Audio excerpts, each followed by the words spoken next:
Nicole here. Um, well, I still meant what I said about talking to the human collective, which is a form of magic, and also, so my way of doing that is YouTube, and I'm an Aquarius. We're in the age of Aquaria.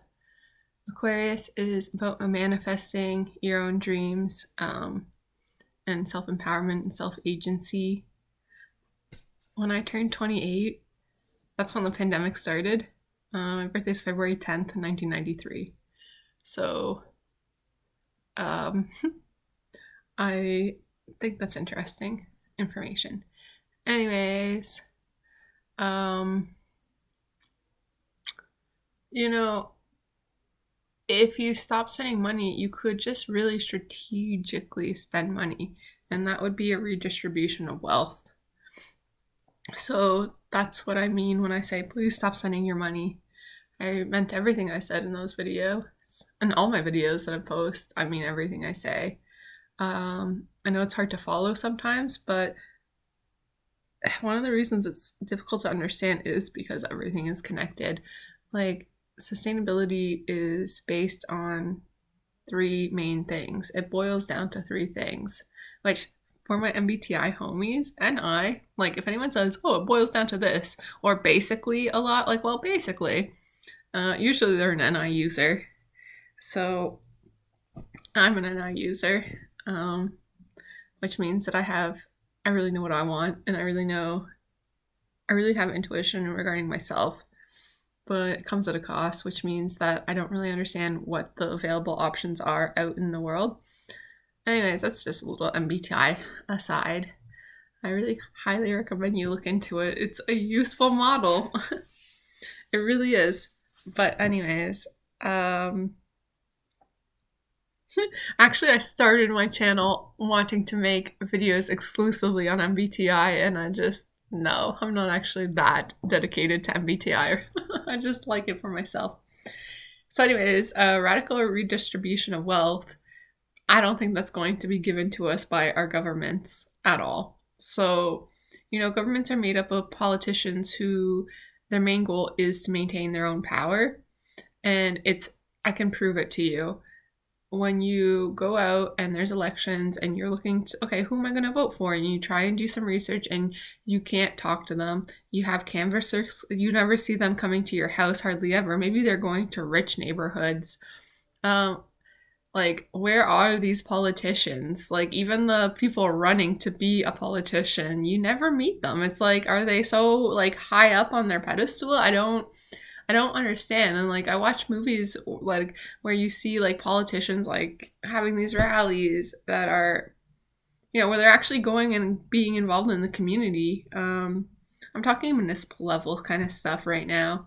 I do understand that there are rallies like Trump rallies. I know those things exist back in the day. Remember when he was president? My goodness, that was a time. Um, so yeah, like you can't talk to them. You can't talk to them. And that really is a serious problem. Like, Doug Ford, do you know me? Do I know you? No, we don't know each other. I don't know your cabinet. Trudeau, do I know you? Do you know me? You know what I know about Trudeau? I'll tell you what my intuition tells me about Trudeau. He didn't have a good childhood, and his whole story arc is about him proving to himself that he has value. And you know what? He's even failing at that. Like, he gets a solid D, like, in terms of how good he is at his job. If I'm a teacher and I'm going to mark him, evaluate him, he gets a solid D, and that's being generous. Okay, he's not doing a good job. And uh his story arc is him trying to prove his own value to himself because he didn't get enough love from his parents, kind of shit. Like, I know that sounds harsh, but come on, like, listen to him talk. Does he say anything? No, he doesn't. He's incredibly fake, he's incredibly inauthentic, and I'm tired of putting up with it. This is a leader of my country. Please. Like, look what he did with the trucker stuff. That was handled so inappropriately. And Canadians have like zero transparency, and Canada's supposed to be like the land of the free. Well, I guess that's America, but come on, like, Canada's like, oh, we're peacekeepers, and we are, you know, Canada's gone downhill ever since I've been alive, and it's depressing. And I'm like, Stephen Harper, I liked. Stephen Harper, looking back, I was like, but like, that's because like the bar has been lowered so bad. And yeah, I just like nobody's talking and actually diving into policy. Policy is very difficult to understand. That's why we don't talk about it when we talk about politics. And, you know, every time you talk politics, you're not talking policy. You're talking, oh, like what I'm doing. This person's a jerk. But yeah, I don't know Justin Trudeau. I can't talk to him. That's inappropriate. I can't talk to Doug Ford. Inappropriate. I can't even talk to my own mayor. Like, inappropriate. It's inappropriate. That's not how leadership works. We don't understand leadership in our society at all, and it's awful. I don't know if we ever did. Like, I wish I had studied history more. I'm like reading and I'm trying to understand. And right now I'm reading The Possessed, also known as The Devils, trying to understand, you know, communism and Russia. Yeah. So, man, like if I had a crystal ball, maybe I would have studied these things sooner. So I could have been, I don't know, more prepared for this time in my life. But I'm also reading Surface Detail. That's my fiction for fun, which does have a sort of a purpose, but that one's more fun. Everyone needs to rest, and I'm tired, but because I work all the time. But speaking about neighborhoods, I mentioned that I missed the segue point, but anyways, in my neighborhood, there's one street where incredibly wealthy people live, and the rest of the neighborhood is all very normal. Like, I don't live in a rich neighborhood. My house is a normal 3-bedroom house. I actually live in a backsplit. It's a modest house with a modest footprint. But I love this house. And houses have spirits. So when you go into your house, you recognize that your house loves you. Houses are like kind of like dogs, but sort of different. But they're kind of like dogs. Like, they have unconditional love for the people that they take care of. And so, like, thank you, house. And you can say, hi, thank you, house. I love you. And the house feels it and appreciates that. But anyways, so sometimes I wonder, like, what the really, like, there's just like one street, like one tiny section. I don't know what the developers, why they did that. I don't know.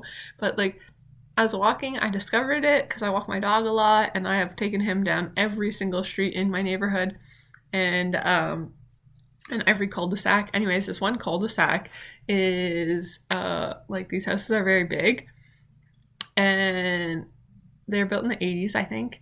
And anyways, I was walking down and I saw this one car, and so I sold my car, and I'm like, one day I will buy another car, likely, even though I say I hate roads. I mean, if we didn't have roads, I wouldn't need to buy a car at all, and I don't want to have to drive. Like, I want better transportation systems than cars. Cars are awful for the environment. They're awful for your mental health. They don't foster community engagement at all. It's a cubicle living thing, right? But it is nice to drive fast sometimes. I do actually like I love flying airplanes. I haven't flown an airplane in a really long time now, but I love flying airplanes. So similarly, I like driving cars, except that planes are way more fun because it's 3-dimensional, whereas cars are only 2D. But yeah, I was walking my neighborhood, and every time I see a car I like, I'll take a look at it. So I do like cars. I wouldn't call myself a car buff or anything, but I walked up, I saw this car, and I'm like, ooh, I like that car. That car is a car that I would buy. And then I walked up to it, like, to like take note, like, is it a Honda? Is it a, I don't know, Toyota, whatever. It was a McLaren. Nicole, the car was a McLaren. My last name is McLean too, and I'm like, I deserve this. I didn't even recognize, like, I've heard of McLarens before, but I don't even know, because like, I looked it up, and they're, what was it, like, starting at, it was either whatever makes more sense, 280,000, so $280,000, or was it $2.8 million? I'm kind of confused, because I saw a video where Elon said that there only exists 62 McLarens in the world, and that he was going to own one of them, and then his girlfriend at the time, Tallulah, or whatever her name was like, it's $1 million car. So I'm confused because if that's true, how the heck did I discover a McLaren in my neighborhood? And if so, like the house, why the people who can you rent a McLaren? I don't think so. I'm confused. I'm confused by the McLaren that just magically appeared, and it was on the street. It was just like parked on the street outside someone's house. It must be 280,000. It's not 2.8 million. There's no way that I was walking my dog. Like those houses aren't that big. Like they're nice, fancy houses. They're not that big. But anyways, one of these houses, they have two Ferraris, and they have two Rolls Royces. Rolls Royces, by the way, are really like, they're kind of ugly. It's not my style. What can I say? Like, I know they're incredibly expensive and fancy cars, but I would take a Ferrari over a Rolls Royce. A Rolls Royce is like, hey, I'm an old 70-year-old mobster. Like, that's what the Rolls Royce is saying to you. Like, the aesthetic, okay? The aesthetic of a Rolls Royce is saying that I am a mobster. Like, and I'm like, yeah, but you have style, so at least there's an aesthetic. It's not my taste. Let's just say that. Like, they're very bulky. They're just huge and bulky. Anyway, so I say don't spend money. I mean it. But yeah, of course I like nice things. I like looking at nice things. I'm glad I don't have to pay for those things. I don't like McLaren. Does it make sense that I like maybe Elon was talking about a specific type of McLaren. I don't know. Because it doesn't make sense to me that there are only 62 of these cars in the world that exist and then I happen to find one in my neighborhood. Like, that doesn't make sense to me. So I don't know. I don't really understand. Yeah, so I talked about like trying to like this radical redistribution of wealth, basically taking things into your own hand and strategically spending your money, because I don't think that governments are going to do it for us. So I really think that we should just like protest and I know that this sounds kind of like, I wonder if it is naive or has negative consequences, because like, you know, if I all of a sudden say, you know what, I'm not going to buy books anymore. Now all those people that work at, I don't know, what is it called, the machines that print books, a printing press. So if you work at a printing press factory that makes books, physical books, yeah, you're gonna lose your job if everyone just stops buying books. I understand that. And if you lose your job, then like, now you don't have money. Okay, so what we need to do is also have and demand a minimum living wage for everyone, regardless of what, if you have a job or not. And I really detest this so much. This idea that why should my taxes or why should my hard-earned money go towards paying for somebody to sit on their ass all day because they don't have a job? And I'm like, why is there such a distaste for that? I do not understand it. I don't have empathy for that idea. I don't have empathy for that energy. I think that energy is incredibly dumb, incredibly short-sighted, incredibly selfish, incredibly arrogant. Like the idea that I go to my job every day, I work as an engineer, I work incredibly hard. I do the best that I possibly can. I produce really high quality work. And like, because what now my money is now like, well, it's my money. Like, I earned it. Well, yeah, I earned it. But hello, like the world is much more complicated than that. And okay, for example, like this is the type of thinking that I have. So this is a henna, right? This woman at the festival was like, nobody was going to her at all, okay? There was another henna that looked more professional or whatever. And anyway, so I went to the one without the line because I didn't want to wait in the line. And I knew that the quality might be less. And she upcharged me quite a bit. Like she charged me, okay, so for this henna, I paid 40 for, and it's not very good quality. Like she's not like the best henna in terms of drawing. It took about less than 5 minutes, and less than 5 minutes I spent $40 on this. I knew that was an incredible upcharge. However, I was willing to pay it because I saw that she needed the money. Like she told me that she drove from a city that was an hour and a half away. So she also has to drive. So she drove 3 hours to try and make some money for herself doing henna. Okay? Like, if she's trying to recoup her losses of driving that distance, then I'm willing to pay that.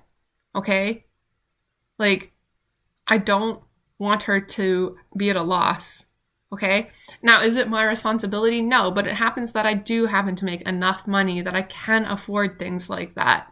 If I couldn't afford it, I wouldn't have gotten henna at all. Okay?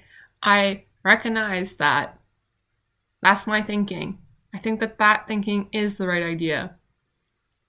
You know, I don't. I a lot of people are like that too. I'm not the only one. But like, really, like, this is my sweater, okay? I bought this sweater. This sweater was an expensive sweater. I mentioned that in my early 20s, I spent a lot of money I didn't really have at the time.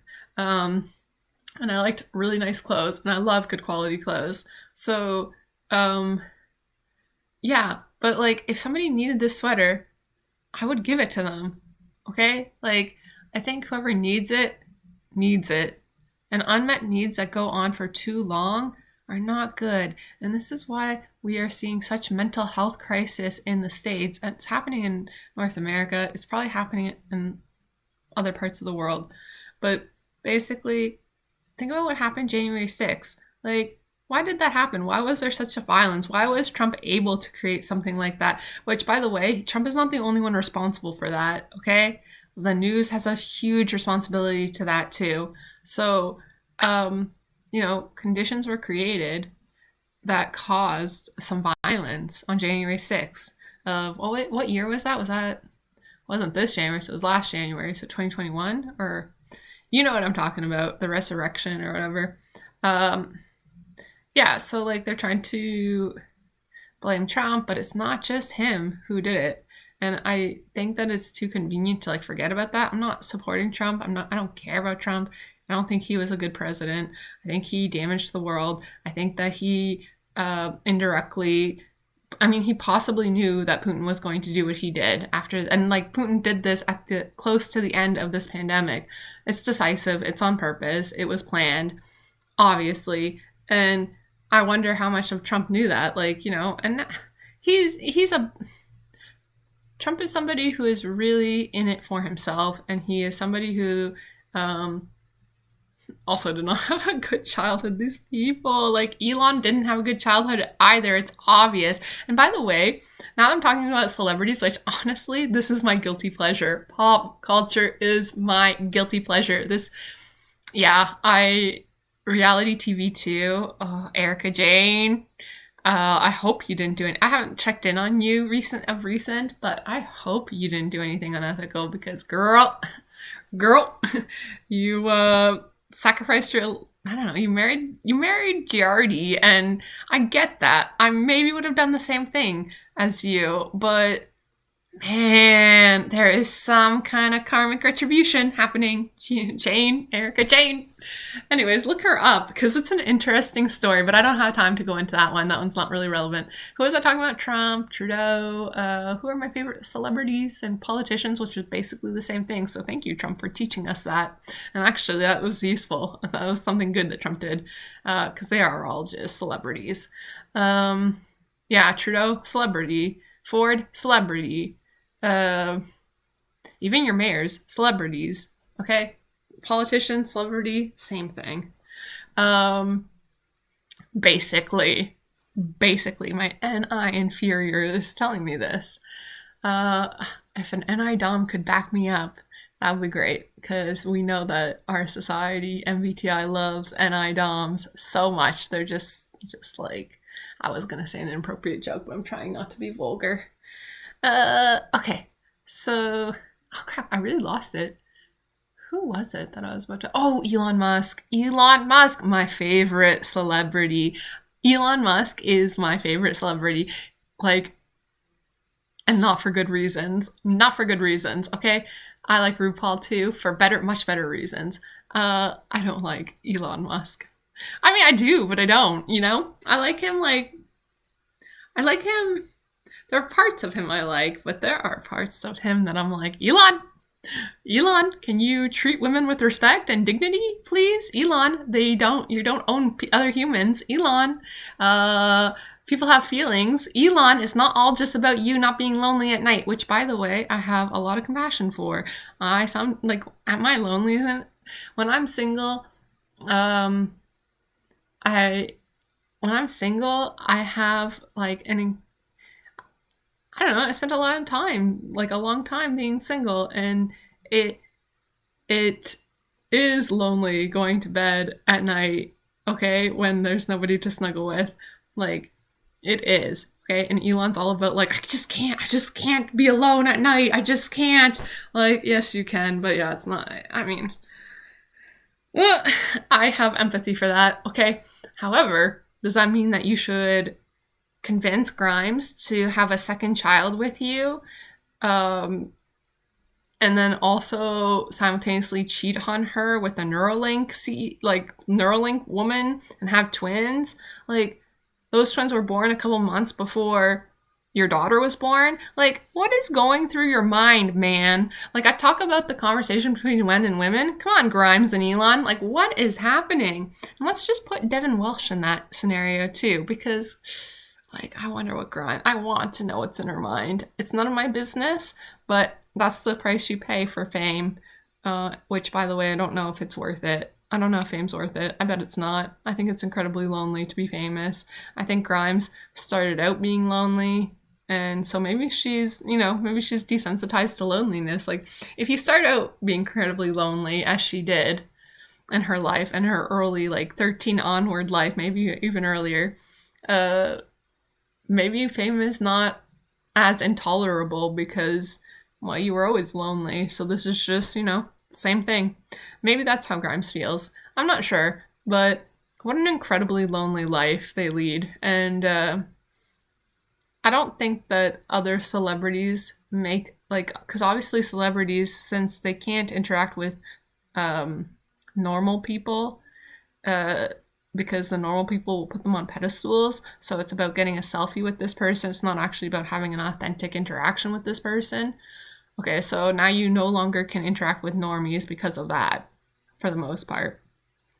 But I don't think that other celebrities necessarily make up for that. Like, you might be able to have an authentic human connection with another celebrity who's like on the same level of fame as you. Maybe I don't know, but I doubt it. I think that there's egos there. It's kind of like being in high level healthcare where it's like, hey, I'm a doctor. Hey, I'm a professor. I have research. Like, just, I don't know.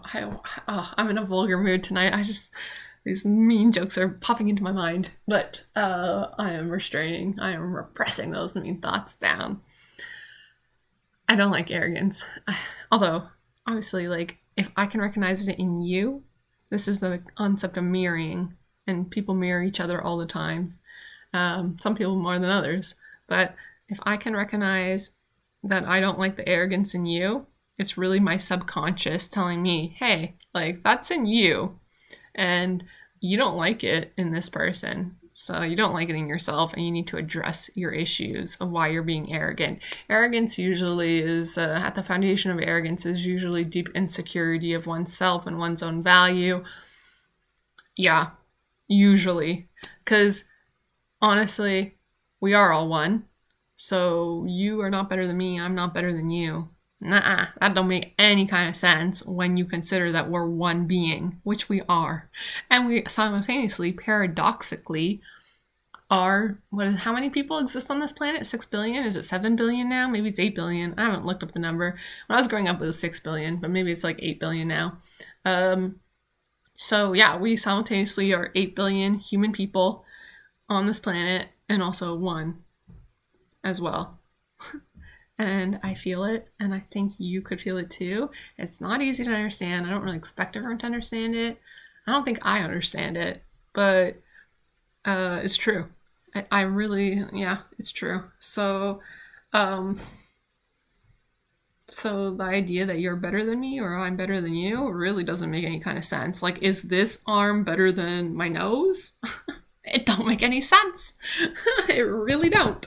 So arrogance is always really a foundation of incredible insecurity. Incredible insecurity. The more arrogant you are, usually the more insecure you are. What a paradox that is, and it's beautiful. And paradoxes I really like. I love them. I think that this whole universe is built on paradox, and I like that. So it's fun, like a game. Kind of like Maddie, kind of like Marley, and my bad news with Marley. My dog's sick. Oh. But anyways, back on track. Redistribution of wealth. Elon Musk. Like, what the heck? Okay, sorry. I kind of lost track there, but I'm jumping back to Elon Musk. Elon Musk was dating Grimes, which, by the way, Grimes, I'm just going to say it. It's none of my business. I don't really have a right to say this, but hey, I have the audacity to say it. Something that you might mirror in me. Okay? You changed your name to C. What is your name? Your born name, the name your parents gave you, is Claire. Your fate on this universe is to bring clarity to us. That's why you're named Claire. There, I give you a huge hint. Yeah, my intuition, my psychic ability, me being God, clarity. You're there to bring clarity, and you have the platform to do it, and you have the experience to do it. So, can you please get on with that?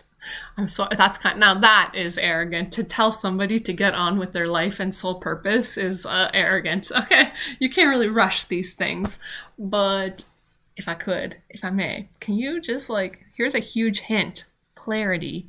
Your name is Claire, not C. Okay, you're not the speed of light. Your body cannot be flung at the speed of light. It would just disintegrate completely. That don't make any sense. Okay? Yes, C is energy, and we all are made out of energy, but that is very vague. Why are you taking your identity and making it super vague? That's an any dom thing. I mean, I don't even know if you're an any dom. You might be an SE dom like me, but you might be an any dom. And I mean, we have very different, you are the best at what I'm the worst at, and vice versa, which is interesting. But I care about you. I care about you, even though I don't know you, but I do. I do care about you. And I care about celebrities because I care about the platforms that they have, and I care about what they do with them. And I'm watching. And so, yeah, your fate is to bring clarity, okay? So don't be protecting Elon. He doesn't deserve it. Elon is on his own journey. You don't belong to him. You're not twin flames with him. You're not the same soul as Elon Musk, okay? You weren't made for Elon. You were made by God to be you, as we all were, okay? You are made for yourself. And your name is Claire. It's about bringing clarity, okay? So, I don't know, maybe you want to start telling the truth about Elon, or maybe you want to, not protect him anymore because he doesn't deserve it. And he wasn't a good partner to you. And I think your focus, which probably, I hope you're doing this, is your children above all else. Take care of your children. Love them. Give them what they need. Break the trauma cycle that you were born into because your parents weren't around for you. They prioritized their careers over you. That's not a good thing to do for children. Children need to be raised with the needs that they have met. Okay, and I can go into that, but that's really not really the focus. Parenting is not really the focus of my video, but I'll just tell you that I've told you this before, that parenting is a secret key, and it is. Okay, so parenting is a secret key. So what I mean by that is we don't value parenting in this society at all. In fact, it's shocking. How much do childcare providers get paid? Minimum wage? I mean, come on. And they're doing the most important job that there is, far more important than being a doctor, as we like to think that doctors are the most important job. Don't get me wrong, it's an important job, but holy fuck, parenting is the most important job that there is.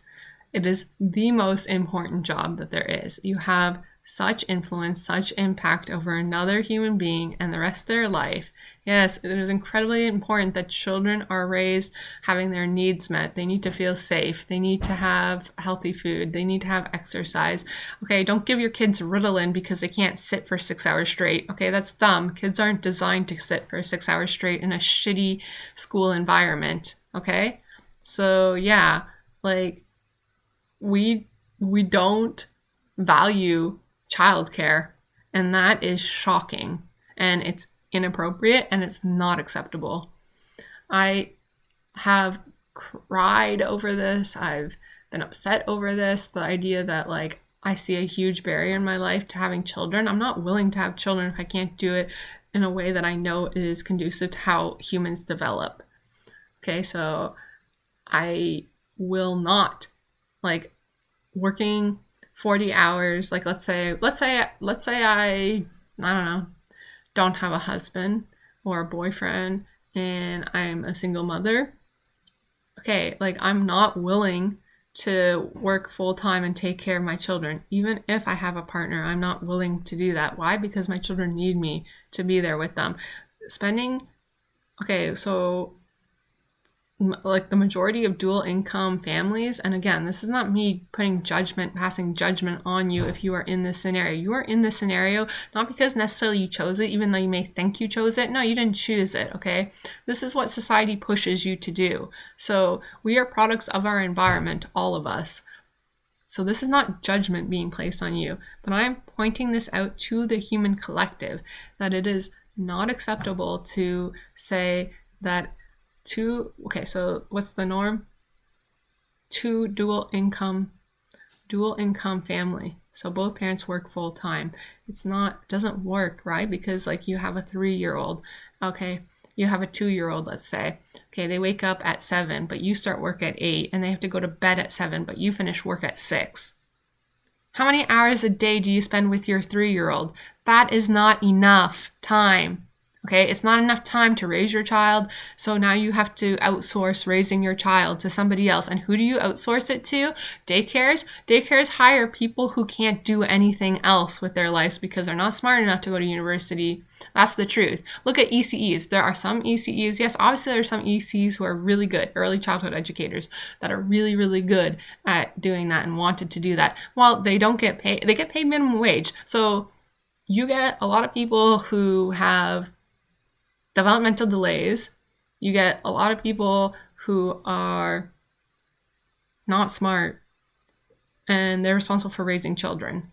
Like, that's a negative, like you could tear that apart and destroy me for saying that, but the gist of it is true.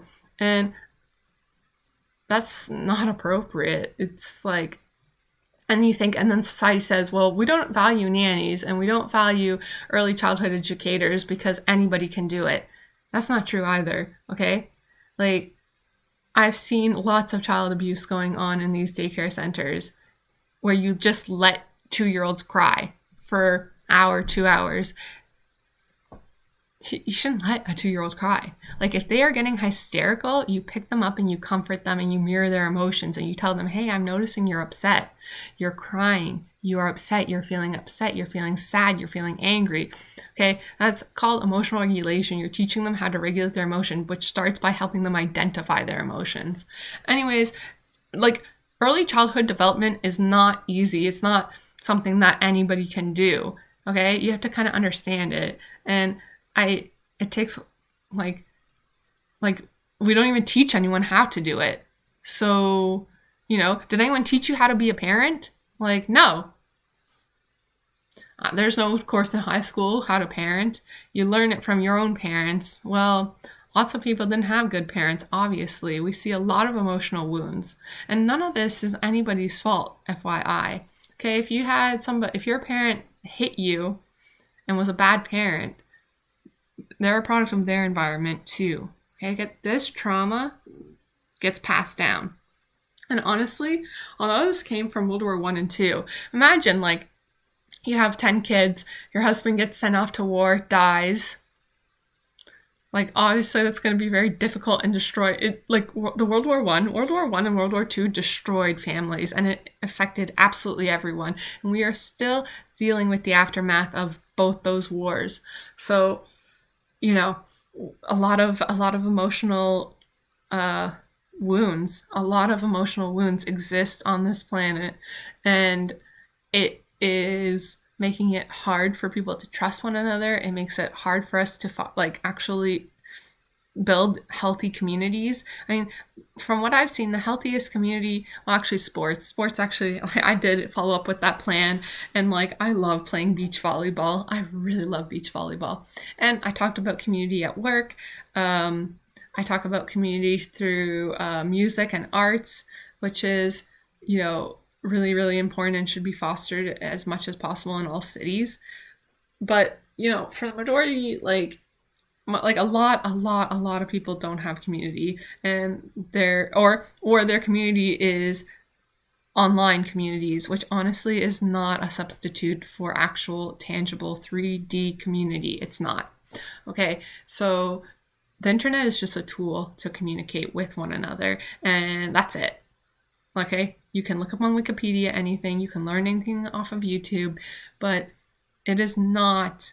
Okay, when you comment and you say, and you're commenting on videos and you're having conversations with people online, yes, that's a community, but it's not a substitute. It cannot replace actual community in the 3D. Okay, so I have thought about this for it seems like endless amounts of time, and I have searched for community. Ironically, the midwifery clinic I worked with was called Community, and fuck, I mean, that's a community I don't want to be part of. That one was a toxic one. And yeah, so wherever I went, I was in search of community and how to foster it, how to learn about it. Boulevards make a difference. We need boulevards, concrete boulevards, where people can play live music in the summers, and there can be dancing without the threat of cars crashing into people. Giant boulevards where you can have open markets. That's what we need way more of in this country. We don't need fucking excuse my language. We don't need fucking LRT and things that take away our community and take away our space where we can actually commune together. We need space to commune together. I'm so frustrated by how I've been saying this for so long. I've been reaching out to counselors, city councilors. I've been trying to talk about it on YouTube. It doesn't foster community to build giant fucking ass highways all over the place. Okay? And then you know what the belief is? The belief is if you build it, they will come. Honestly, that is BS. That is flat out BS. Okay? We are designing cities. It's not some magical force that exists above us. It is something we build. If you build a house and you want a certain style, you choose that style. Okay? The style of how we build cities is not a good style. It's a bad style. It doesn't foster community. It fosters separateness. And I told you I don't want my cubicle life, and I know you don't want it either. Nobody wants what? You want to live a life where literally none of your human needs are met? Look at evolution. Look at how we evolved, okay? And that's another secret key. It's a huge hint in the right direction. Somehow I didn't really fully finish my point on Elon Musk. But I was talking about rich neighborhoods and Rolls Royce, and I wonder if those people feel guilty when they watch the people who are struggling, because those people, in order to get out of the neighborhood, have to drive past the part of the neighborhood that actually has the smallest houses, where the people who are earning the least amount of money live. So the people who are the richest in my neighborhood have to, every day, in order to get out of the neighborhood, must drive by the poorest people in the neighborhood. And I think that is very interesting. I think that's very, very, very interesting that the Rolls-Royce people, the people who own 2 Rolls-Royces and 2 Ferraris in my neighborhood, and possibly a McLaren, have to drive past people who struggle to make their mortgage, who struggle to own a car, who struggle to feed their families. And I think that is super interesting that every day they have to drive past those people in their Rolls-Royce. It's, I'm just going to say it, it's cringy. And yeah, Elon Musk, you're cringy too with how you spend your money. You spend it in a way that only fosters you to make more money. You're building a legacy for your family. And I think that that is short-sighted, actually. I think that's very short-sighted. And this coming from, I know you're an ENTJ, so you are parenting with NI. I mean, you're selfish, and I don't know, you obviously, you talked about how your father was abusive. Okay, let's look at that. I mean, if he was abusive towards you, he's probably, I think your mother said that he was abusive towards her too. Okay, so like, with that in the context of how you were raised, do you think that you are abusive towards women in your life? Maybe you don't hit them like your father did. Maybe you don't yell at them like your father did. But do you see the parallels and how you have repeated the past in your own life? Okay, so whether you are cheating on Grimes or manipulating situations to get what you want out of women in your life, or using another person's career to benefit you. And, I don't know, Grimes, you might have thought that you might have thought, hey, this is going to really elevate me, and this is going to make so many more people be aware of me, and I'm going to get more fame, and more people are going to appreciate my art. Okay, maybe you thought that, but actually the reverse is true. Okay, he amalgamated you, and he had you wear a Tesla choker around your neck at that first Met Gala. That was the introduction to you two as a couple. And you can say that that wasn't a Tesla choker, but it was. Okay? And, he doesn't own you. I don't get it. Like, he used you to elevate Tesla and the image of Tesla as like, well, look at my girlfriend who is into AI, who is this like super creative person, and she is all about sustainability, and she is all about doing things right for the world, like being vegan, and she's wearing blue hair, and she's the Tesla girl, and she's this online AI character. Claire, come on. He used you, okay? He got more out of the relationship than you did. Okay? He used you to elevate himself. And I don't think that I don't think it was an even transition or even an even transaction, because what did you get? Yeah, you got way more people who know you now, who know you exist, who know your art. And bad publicity is good publicity. It doesn't matter if they say bad things about you. You're not Marie Antoinette, okay? Actually, it's a little bit arrogant that you said that. I was just going to say, you're not Marie Antoinette. And Marie Antoinette was also somebody that we don't know very much about, and I think that not everything in history, like, she didn't say let them eat cake. She was a teenager who was born to a royal family, okay? Was your mother and father rich? Well, they were not that rich, but they were rich enough. But people on the internet like to put it out like that you were super rich. I don't know, crown attorney. Depends how much fun. Really, maybe your father made a lot of money. Crown attorney, mother. All I can say is your parents prioritized their career over raising their own children. And that was a mistake, wasn't it? Because you grew up being pretty lonely and depending on your friends quite a bit. And that's why when, I don't know, your friends got into drugs, well, your parents went around to stop you from doing LSD at 13. LSD at 13, that's pretty extreme. That's pretty extreme. Which, by the way, to my lovely somebody that I'm in love with did mushrooms at 13. What the fuck are those parallels? Because that really does fuck with your development. Okay? Like, psychedelics at 13. God damn. Like, I told myself I wasn't going to say God damn anymore. I don't like that I say that. But my goodness gracious me. That doesn't feel right either. I'm shook. I'm shook. Okay? Psychedelics at 13? No. Psychedelics at 25? Still kind of risky. Like, but don't do drugs when your brain is developing. I don't know what to tell you. We know that that's not a good idea. It's not a good progression. You're fine. You're fine. Luckily, you're fine. But honestly, who knows? Like once the damage done, it's done. And it alters you. It alters you. And that can alter you quite a bit. So please don't do psychedelics that young. Please don't. And if you don't want to do psychedelics, don't do psychedelics. And if you do want to do psychedelics, just know you're taking a huge risk. I mean, but there is a huge amount of potential in psychedelics for medicine, because it is medicine, actually. Psychedelics are medicine, but like anything, any drug can be abused. And a 13-year-old does not require psychedelics. It's a dangerous thing to do. When the person that I'm in love with told me that that he did mushrooms at 13, I was like, oh man, like, I'm concerned. It's not judgment. It's more like understanding that the connections in your brain form differently now. So it's not well understood. It's probably fine though. I mean, you're probably fine, but please don't do psychedelics every weekend. That's way too much. Psychedelics is like a once a month at the most.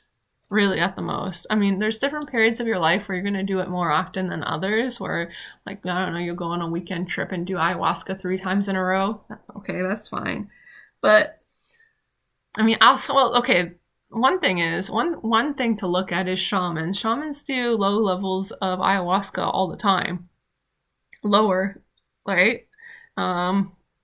So they seem to be okay, but are they actually, like, how well do you actually know your shaman? I don't know. But yeah, like, vaping DMT, not a daily thing. If it's a daily thing, you're not here, you're somewhere else. That's the thing about psychedelics. They take you to other places, okay? So now you're living in 2 places at once.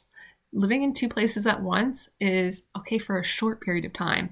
But if you're doing it every weekend, now you live in 2 places at once all the time. And that is not a good thing, okay? Why? Because you're never paying attention to either enough. It's not balanced. So if you're doing psychedelics every weekend, Claire, don't do it. Please stop. And actually, you probably shouldn't, because your focus is your children. And drugs and children, as I've said, do not mix. Let me say that again. Drugs and children do not mix. When there are children around, there are no drugs around. It's as simple as that. Okay? Children are your priority. And also thinking about bringing clarity to the world. Okay? Because it's your namesake. You know what my namesake is? Nicole. You know what Nicole means? Victory to the people. So yeah, I would say that I'm fucking, like, going to balance this world out. And I'm kind of, like, frustrated myself that I haven't done it faster. So I guess I should be more lenient with you. My special little starseed you. My other starseed also did drugs at 13 and like, ooh, no. Okay? Yes, I get that you miss home. Obviously, I miss it too. But my goodness gracious me. Be careful. Don't do drugs, friends. Actually, I have a story which is coming up. Maybe I should just tell it now, but this one's getting really long, although it's filled with, like, a lot of really good stuff.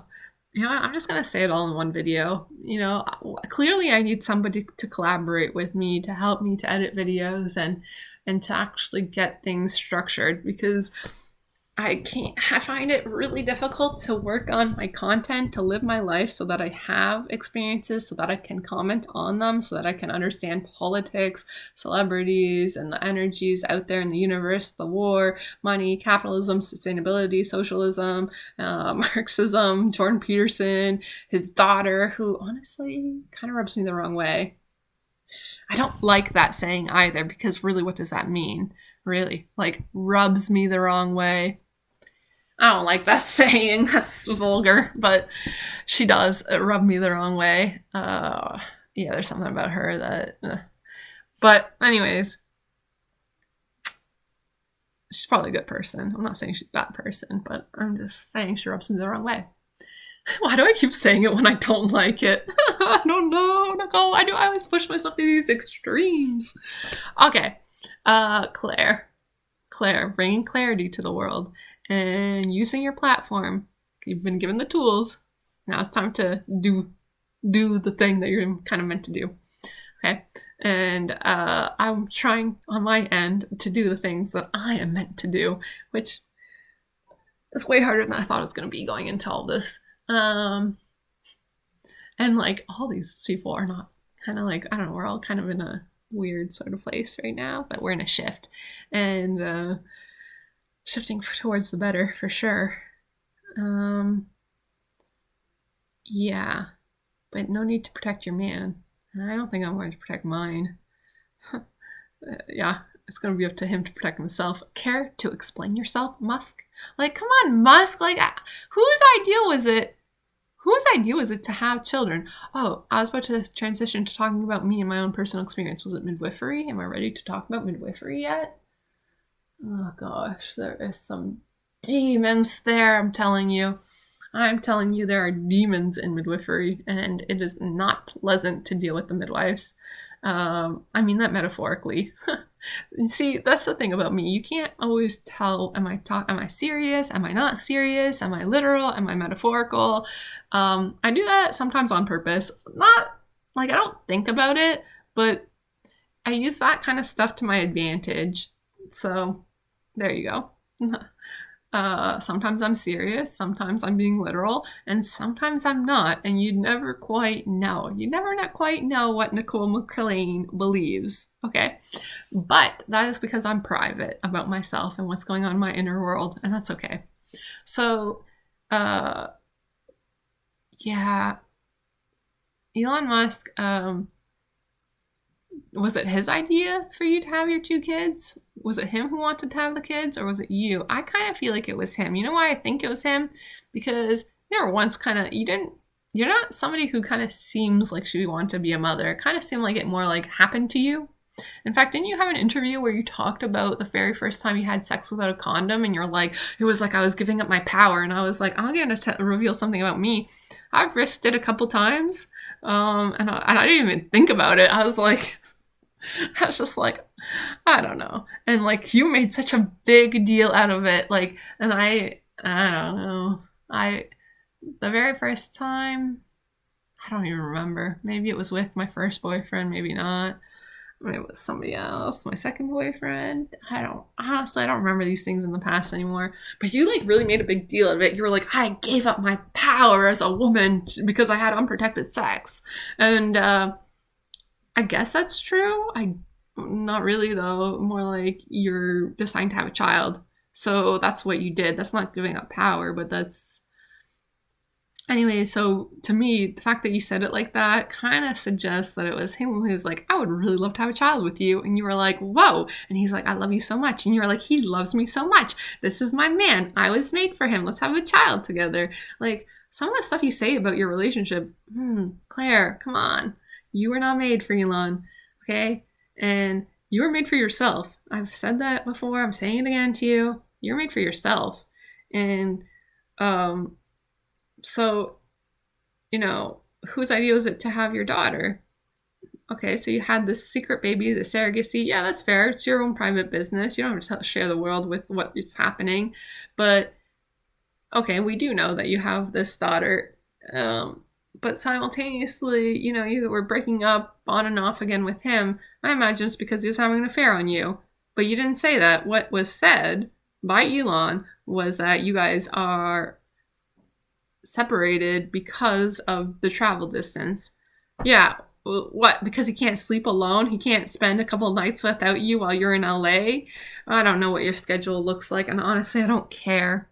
It's not an excuse to cheat on somebody. Yeah, so he's an awful person because when you are sleeping with a woman and you are in a committed relationship with her and you have children together, as the man, your responsibility is to take care of that woman and your children, okay? Doesn't take away the independence you have from yourself, Claire, or any woman, okay? The man and women have their responsibilities when they form unions that involve children, and he really fucking failed. He failed you. He made children. Now he's giving those children his name. He isn't, he is so far below, like where he should be at, if that makes sense. Like, I think that he is really somebody that can't put the needs of others above his own needs at all. And that's a tricky situation, right? Like, he feels like he needs to be loved, and if he's not loved, then he's not okay. And so this woman clicked with him when you weren't around, and now he has made 2 children simultaneously while making 2 children with you. That really is a slap in the face to you. And it's not okay. So that's why you guys broke up, but you didn't say that to the world. And, you can say, well, it's my business. It's not your business. But you made the trade-off when you decided to become famous. So, like, it's a trade-off. It's a sacrifice. It's something that you put up. You create a platform which makes you a role model in this world, and it gives you power. And you kind of ignore it. But it's there. And yeah, I feel like he is not a good person for you right now. And yeah, good that you should be separated. Good luck raising your children as a single mother. Once again, that is really a bad thing for society. Doesn't matter how rich you are, it's not good. So there's all of that. Why was I on about Elon, and how does that connect to like roads? And it does connect, but I don't know. When I was an engineer, people like really, really were like, Elon Musk, so impressive. Like all the engineers were just so in love with him at the time. And this was like when Tesla first came out. And when you saw a Tesla on the street, it was like seeing a Rolls Royce on the street. Okay. Now, that company has sold a lot more Teslas, and there's a lot more of them around on the streets. And yeah, it's bullshit that he's saving the world. He's not saving the world. He is creating a legacy for him to make more money. Evidence gigafactories. Gigafactories, like, do you think Teslas are going to save the world? No. We shouldn't even be driving. We should be investing in public transit. Okay, we should be making walkable cities. Like, what is it? Saudi Arabia came up with the line. Is that true? Has anyone else seen that? We should be building walkable cities. And I'm not on board. I'm not on the same page with you and colonizing Mars. Honestly, we're not there yet. And him doing that is selfish. It is. So, 1% using their money to make more money. Classic 1%. Not new, not groundbreaking, not special. Just predictable. Elon Musk is predictable. He will cheat on people again. He will cheat. He's not going to treat any woman that he's sleeping with correctly. Yeah. He has a lot of needs that he doesn't know how to meet. And these needs are needs that only he can meet. So he will continue, because he doesn't know how to meet his own needs. He will continue to cheat on women throughout his whole life. And the only way that's going to change is if he learns how to meet his own needs, which I don't have a lot of hope for him. Sorry, Elon. Good luck. I hope you can figure your shit out, but I don't see any evidence of you moving in that direction. So, yeah, he's an incredibly selfish person. He's not saving the world. Putting people on Mars is not spectacular. And I'll give it to him that he's kind of funny, but that's about it. And yeah, I don't know where you're at. I mean, at your very worst, you cherry pick information to make yourself look better. And at your very best, you are somebody who loves her children, loves her family, and can forgive the past hurt and the past lack. And stay away from drugs. It's not good for you, Claire. It really isn't. Stay away from drugs. They're not helping you. They really aren't. LSD is not helping you. It's not helping you to be a better artist, and it's not helping you to be a better you.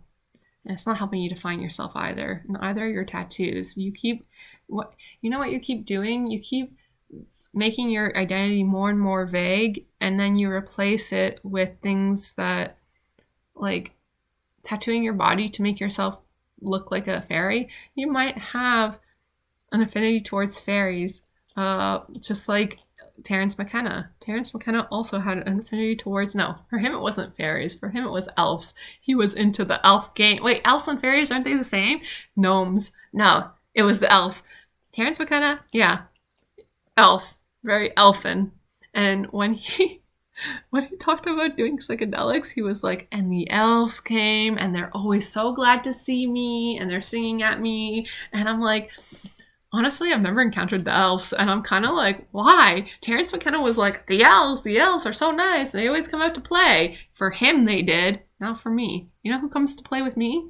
Clowns. Yes, I'm getting clown after clown with like, I don't do drugs, okay? I haven't done drugs in a long time, but when I did, god damn. I'm not saying I'll never do psychedelics again. I will in the future, but that is not for me to normalize on the internet, and I'm sorry if I do. Don't do drugs. It's not safe. But yeah, doing an ayahuasca trip, it's a spiritual journey, and I do find that it is something that has helped me and benefits me. So, but not very often. It's not something you do like maybe once a year, not even on a regular yearly basis does this usually happen for your best good. Because it is medicine and it deserves respect, as all medicine does. But anyways, yeah, all drugs are medicine. They all have some kind of use. So therefore they should be respected. Caffeine, same thing. Alcohol, same thing. The psychedelics, same thing. Opiates, same thing. Like, all these drugs have real uses that can be used. You know, we give people morphine when they're on their deathbed so that they don't feel pain. That's a good thing. But when you're addicted to morphine, when you're in your, 20s and 30s, and you're overdosed on it, that's not a good thing. So don't abuse drugs is really the message that I'm trying to send. And this connects to, yes, I'm ready to talk about midwifery. I doubt anyone's going to actually get this far into the video. I don't know if any of my fans watch the whole thing, but actually this art project is meant to be watched from start to finish the whole way through. So I don't know how to channel art that, I don't know how to market art or channel art that kind of entices people to do that. But if my art can't stand on its own, then it can't. So that's fine. It still is doing the purpose that I want, which is to talk to the human collective. And it is helping me. And it's also giving myself a purpose. And it's also magic. So there it is. So I'm like this magical witch coming out there here trying to save the planet. Whether I can or can't doesn't matter, because I'm still gonna try, obviously, and it's gonna take more than me. But here we go. I got in huge trouble, like on all levels, psychically, in the 3D, for normalizing drug use. I did it by accident, but clearly I don't know if I've learned my lesson, because I talk about it here. I've been at parties. Like, one time I was at a party and I was smoking a joint, and this one guy who I know had a crush on me comes up to me to talk to me, and I was already high, and I'm just like I was wearing a beautiful sundress. My makeup was, and you know that when I wear makeup, Nicole can wear makeup on point. Ugh. Like, my makeup skills, I'm so proud of them. Like, I know my face. I don't think I'm good at doing makeup on other people, but oh man, like, I know my face. I know how to wear my makeup.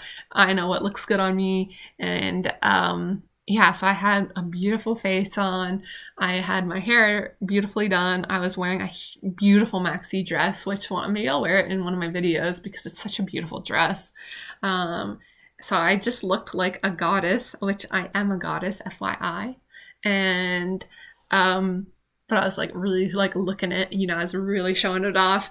And anyway, so he comes up to me and he's like, oh, and I'm like, hey, do you want some, right?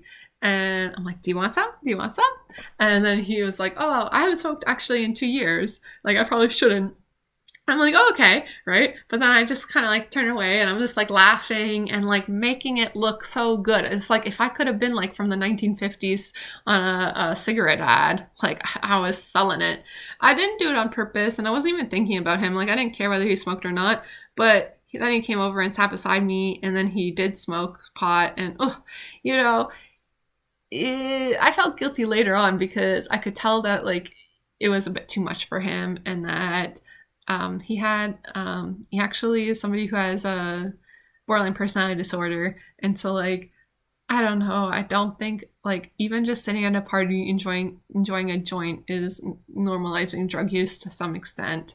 And that's not my fault. Like you're responsible for your own, what you put in your body is your responsibility. That's true. But it's also true that you shouldn't be normalizing drugs for other people. And that's dangerous. That's a dangerous game to play that will definitely incur some karma onto you. So, so going back to midwifery, what happened to me in midwifery was that I don't think I'm cut out to be a midwife. Basically, what happened was this. I was an A+ student. I'm very good at academics. And then but I didn't really fit in. Like the other students didn't like, honestly, they didn't really like my confidence. Like they would roll their eyes at me all the time, even though I had very, very good points and valid points. I was incredibly rational, incredibly reasonable. And not a lot of people there were as reasonable or rational. Maybe they're more logical, I don't know. But they would roll their eyes at me quite a bit, despite what I was saying to be true and usable. Like, for example, I asked a professor one time, like, if it was appropriate to sit down during labor. These labors can go on for 24 hours. So, and often they do, especially for the young midwives who get all the primips. So, primip is a person who hasn't been given birth yet, so it's their first baby, which labor takes way longer usually. Like 99% of the time, labor takes way longer, like 30, 40 hours for them. And that's normal. So, okay, so as a midwife, you know, you're at the hospital for 24 hours. Do you think it's healthy for you to stand 24 hours straight? No, in fact, it's not feasible. And I raised my hand. I asked the professor, who was really greatly loved and respected, although I don't think she deserved it because I don't see what she did that was so great. But she's one of these people where like everyone that surrounded her seemed to worship her. So anyways, I asked her, I was like, can we sit? Is it appropriate to sit like when we're out of labor? And this was before I got into placement, so I hadn't delivered a baby yet. And the professor was like, none of those students that I was in class with had yet either. And the professor was like, absolutely not. You are there to do a job. It is not appropriate to sit down when you are at a labor ever. Well, actually, it happens all the time. You should sit down when you can, as much as you can. You should conserve your energy when you are a midwife.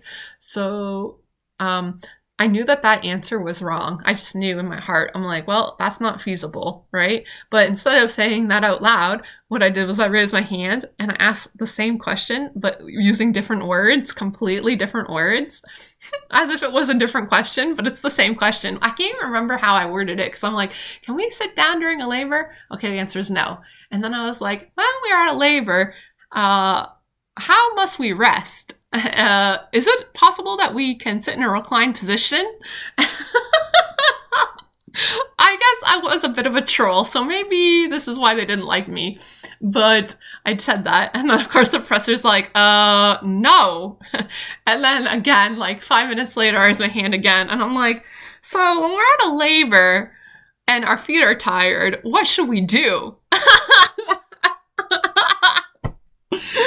Anyways, I asked the question 4 times, pretty much getting the same answer, even though I knew the answer was wrong. And honestly, I was asking it for the benefit of the other students to let them know that you should sit down. I knew I was going to sit down at some point. I was like, yeah, I'm sitting down on the edge of your bed while you are in labor because my feet are killing me.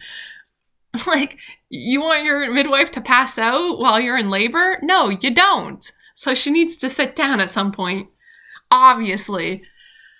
I can't even I can't even fathom the stupidity sometimes. I just can't. And then like because the other midwives, some of the students were like had the attitude of like I'm here to serve and like I'm here to serve. Like this energy and I'm just like I'm here to help you deliver a baby and in order to do that I'm going to need to take care of myself. Like I was being rational and they were kind of being like, "But I'm a midwife." And I'm like, "Okay." Like what does that mean? Um and so, anyways, these other students, like there were a group of them. Some people liked me in midwifery quite a bit. Some people really liked me, um, but were too shy to really stand up for me because there were a group of girls in my cohort who really didn't like me. There were about 4 or 5 of them out of a class of 30. And they really didn't like me, and so they would always roll their at everything, every single thing I said. They would roll their eyes. Everything I ever said, they would roll their eyes. So I didn't know because I didn't know for a while that they were doing this because I sat in the very front. I'm nearsighted, so in order to see what's happening in a lecture, I sit at the front and I wear my glasses. But anyways, I discovered that they were doing this because one of the other girls told me, and then I would like look back and yeah, sure enough, they were rolling their eyes at me all the time. And I knew they didn't like me. I knew they were bullies, and they were bullies. But I wasn't there to make friends. I was there to foster community. But the community was toxic, so I guess I was kind of there trying to heal the community so that I could be a midwife, but you can't, it didn't really work. So anyways, I get to my placement. I didn't really fit in with the midwives because they just, I don't know, like I'm really willing to stand up for myself and they see that as being arrogant. And then when I showed my weakness, which is me, like when I showed my vulnerability to them, they gobbled me up. Like if I was going to be authentically vulnerable, that didn't work either. So I'm like, what the fuck? Like, okay, so let me explain myself. You're assigned preceptors in your first placement, which happens in your second half of your second year in that program, which is a 4-year undergrad program in McMaster, and Ryerson University offer it. I don't recommend them. They are full of bullies. I think I only was at McMaster, but I highly suspect Ryerson has the same problems that Mac does. The program is not good. They don't really teach you how to be a midwife. The onus is on you to teach yourself. So I don't know why you have to pay people to not teach you anything, just to get a qualification so that you can write the test, so that you can become a registered midwife, because you have to be able to deliver X number of babies before you can write that test, right? So you're going to need to actually do that program and pay for it, because how else are you going to deliver babies legally? You can't. So you have to be a midwifery student to be able to do that.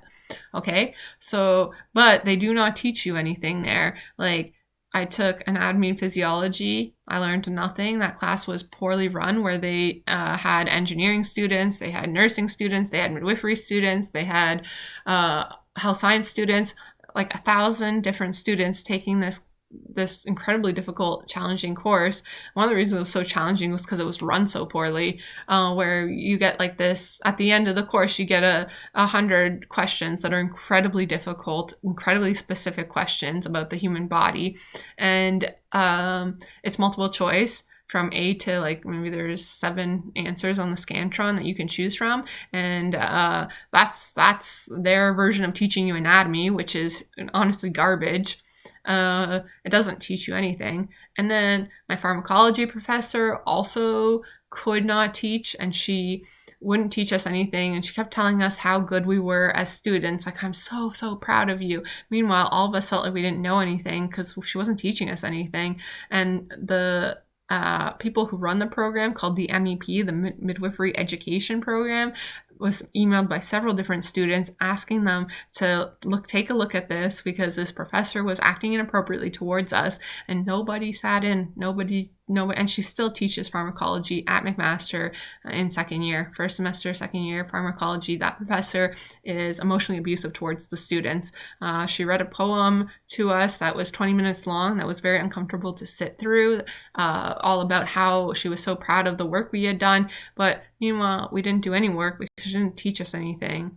So she was incredibly emotionally manipulative. And I found that people, rather than admit that they were doing their job poorly, would just blame you. So it's like, And that's kind of a dance that happens in school where it's like, and this, it's like a classic example of like, well, my teacher didn't like me, or more like your teacher didn't do their job, so I didn't learn anything. Right? Like there's a dance between, is the student a poor student because they are not motivated, because they're not suited towards this, because they don't want to do it, or is it the faculty who is bad? It's possible that it's the faculty, but usually we blame the student for failing, when really it could be that the faculty did a really poor job. Okay? And often it kind of meets somewhere in the middle. In the case of midwifery, I really find that the faculty is very, very poor. They do not do their jobs. They have very, very high dropout rate. More than 75% of people who enter that program drop out. And the rhetoric is that, well, midwifery is a really challenging career. Part of the reason it's challenging is because we don't spend enough money on healthcare from our politics, from our government. And the other reason that people drop out is because the faculty is so poor at teaching it. Would you consider, like, if you really wanted to get a hamburger at McDonald's, would you, and they consistently are giving you a burger without the meat patty inside of it, are you going to continue to do business with McDonald's? Are you going to continue to go there to get subpar hamburger that doesn't even have a patty, which it's supposed to have? No. You're not going to continue eating at McDonald's. If McDonald's started doing that, you would not continue doing your business at McDonald's. That's why so many students drop out. And the egotistical people who are protected by all the other egotistical people in the health science faculty at McMaster protect one another. It's not that you did a bad job. It's that the student was bad. Students aren't disposable. In fact, you are disposable, MEP. And you will be disposed of, especially as some of these people retire out.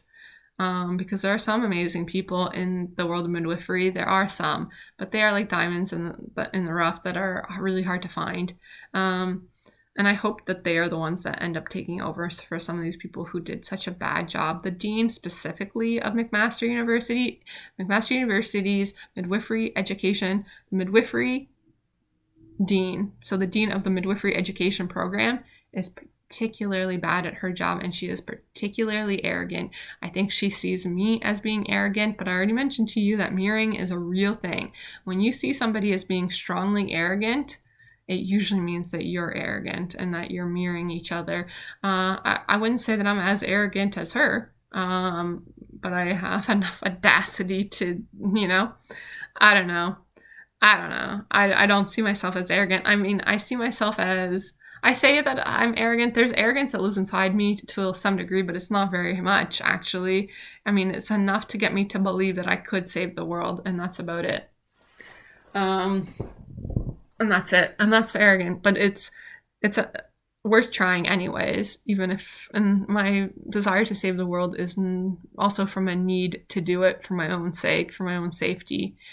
So yeah, midwifery at McMaster was an awful experience. And so what happened was I went into my placement. My preceptor told me on the first day that she was voluntold to be my preceptor. She only had 1 year experience as a midwife. She was only 1 year older than me. Then I had a second preceptor who worked 4 different jobs within midwifery. She was a professor. She worked at an abortion clinic. She gave IUDs to women, and then she worked as a midwife as well, full-time midwife. Okay, so I had 2 preceptors. Those were the 2 preceptors I had. What happened was I didn't really get along with them very well. I found I couldn't communicate with them effectively. Anytime I asked a question, the response to me was, "You should have already known that. Go look it up." And then they'd walk away kind of frustrated. One time I walked in, I was responsible for doing chart prep for all the clinic visits that came in. So they're about like 20 visits a week. And I had to do chart prep for that. And they didn't teach me how to do chart prep. They just told me to do it. So I did it to the best of my ability. And the second week in, my preceptor yelled at me before clinic. Like she audibly, physically yelled at me. I walked into the room. She was sitting there looking at the work I had done, which took me hours, by the way. And she was like, "Sit down. This is inappropriate. How could you think this was appropriate?" And then she proceeds to say, "If you can't do it, I'll do it." And then That was her response to my chart prep, which didn't make me feel like I was safe to explain myself. I tried my best. It was my second week into something I'd never done before. Nobody taught me how to do it. I asked for help. They said that they would help me, but they didn't. They didn't follow through with their plans to teach me things. And then they were actually very poor midwives themselves. I don't think the younger one, my first midwife, I'll just call her midwife number one, I don't think that she was confident in her skills. The very first week that I was there in that clinic, she had a stillborn birth. I'm not saying that was her fault, I don't know, but I think that that definitely has huge impacts. I think that kind of set the tone for her being pretty insecure in herself as a midwife. She was only 1 year into her midwifery career, and she told me one time, she's like, when I was a student, I used to have nightmares about putting on sterile gloves, right? And I remember thinking like, whoa, that's kind of extreme. Like, but I could feel her projecting that onto me because she would really look at me and watch me putting on sterile gloves. There's a certain way you put them on. They're kind of hard. Like, it's like a skill that you kind of have to learn. Like, you watch OBs do it and they just like snap it on because they've done it so many times. But there's a very specific way that you put them on, and your fingers can kind of get stuck as you're doing it. It's a process of like speed and stretching it and the right angle for your hand to do it in like one smooth motion. But if you don't do it in one smooth motion, that's okay, as long as you don't touch the outside of the glove, because it needs to be sterile, right? Anyway, so she was like really, like she would like, one time she was like, when you put sterile gloves on, you struggle to put them on, you really foster this energy of incompetence. And I can tell that my clients do not like watching you putting on sterile gloves. This is what she told me like the third week into my placement, which is a 4-month-long placement. And she's like, when I was a student, I used to have nightmares about this, like as if I wasn't putting on sterile gloves seriously, even though I never made a mistake. Like, I never touched the outside of the glove. And if I did, I threw that glove out and got another pair for myself, which I did do a couple times when it happened. Yeah, she said, what did she say? Yeah, so she told me about her nightmare, and then she yelled at me for saying that I was making the clients feel uncomfortable with how I was putting on sterile gloves, even though I wasn't doing anything wrong. And then and then I noticed throughout my whole entire placement while watching her that she several times touched things without sterile stuff. Like, when you do a procedure where you have to do some surgical, like stitching up the vagina afterwards, sorry if you don't like hearing that, but whatever. Like a few times she like, you open these like packages that have all the instruments in it that you need, and there's like, you can't let anything touch it. It's a blue, they're always blue, and everyone walking into that room knows that when that blue sheet is out, that is a sterile field and nothing can touch it at all. Right? And several times I saw her touching things or bumping into things or pushing it against a wall where it would touch things. So yeah, she had an awful sterile procedure. So she really projected her incompetence onto me, and then would yell at me. And so I couldn't ask questions because the response was always like, you should have already known that, go look it up. And then they'd walk away from me, like physically. And so the conversation would be over. She yelled at me about the sterile gloves. There was another time when I was giving somebody a vaginal exam during labor. So when you do that, like, your hands are inside somebody's vagina because the cervix is up there, okay? And you want to see how dilated they are. Okay, so I was giving somebody a vaginal exam in labor. So you wait as soon as the contraction's done, then you do it so that you have a break, right? You need to wait until the contraction's over, and then there's like maybe a minute you have to do it before the next contraction comes. Well, when I did it, she had an irregular contraction pattern all of a sudden, and probably because she was nervous, okay? And then I saw that she was having another contraction right away, right? So I asked her, do you want me to stop? But she was in too much pain to verbally respond to me. So I pulled my hand out and I stopped immediately. My preceptor was sitting right beside me while this was happening. After that was done, and I was after she was finished her contraction, the preceptor asked me to come outside. So I did, and she yelled at me again. She said, and this is her exact words, I remember so clearly. She was like, I can't believe you just did that. I feel so unsafe to work with you. And she's yelling at me while nurses are walking by, right? And she's like, I feel so unsafe to work with you. Okay, I told you to stop. You didn't stop. I can't believe you would do that. And then she just walked away without me having any time to respond. So then later she brought that up in my evaluation, and she said that she asked me to stop several times and I just ignored her. It's not what happened. It's not what happened. She was sitting right beside me. She didn't say anything to me. I stopped on my own. There was no big deal. The client didn't complain. She was in pain, but she didn't complain. The client thought that I caused her to have a contraction by putting my hands inside. I mean, I think the contraction happened because she was nervous that I was doing the vaginal exam. So yeah, I think that that client was just not comfortable with a student being there working with her, and was also uncomfortable in saying that. So she did say that I could. She did give me, what is it called when you let someone do something to you? She did agree to me working and giving her the vaginal exam, but I think deep down she didn't really want that. So I think that's why the contraction happened. And I did stop right away. I didn't do anything to cause her to have a contraction. Yeah.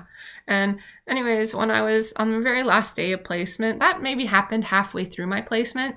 On my very last day of placement, my preceptor asked me to give her feedback, and I brought up that scenario, and I said that maybe she should give a student the benefit of the doubt rather than thinking that I ignored you, that to think possibly that, hey, I didn't hear you, and just tap me on the shoulder to get my attention. And my preceptor then completely very like this was like, it's like she was staying normally, and then she was like this when I stopped talking to give her time to respond to that. And she was like, well, are you deaf?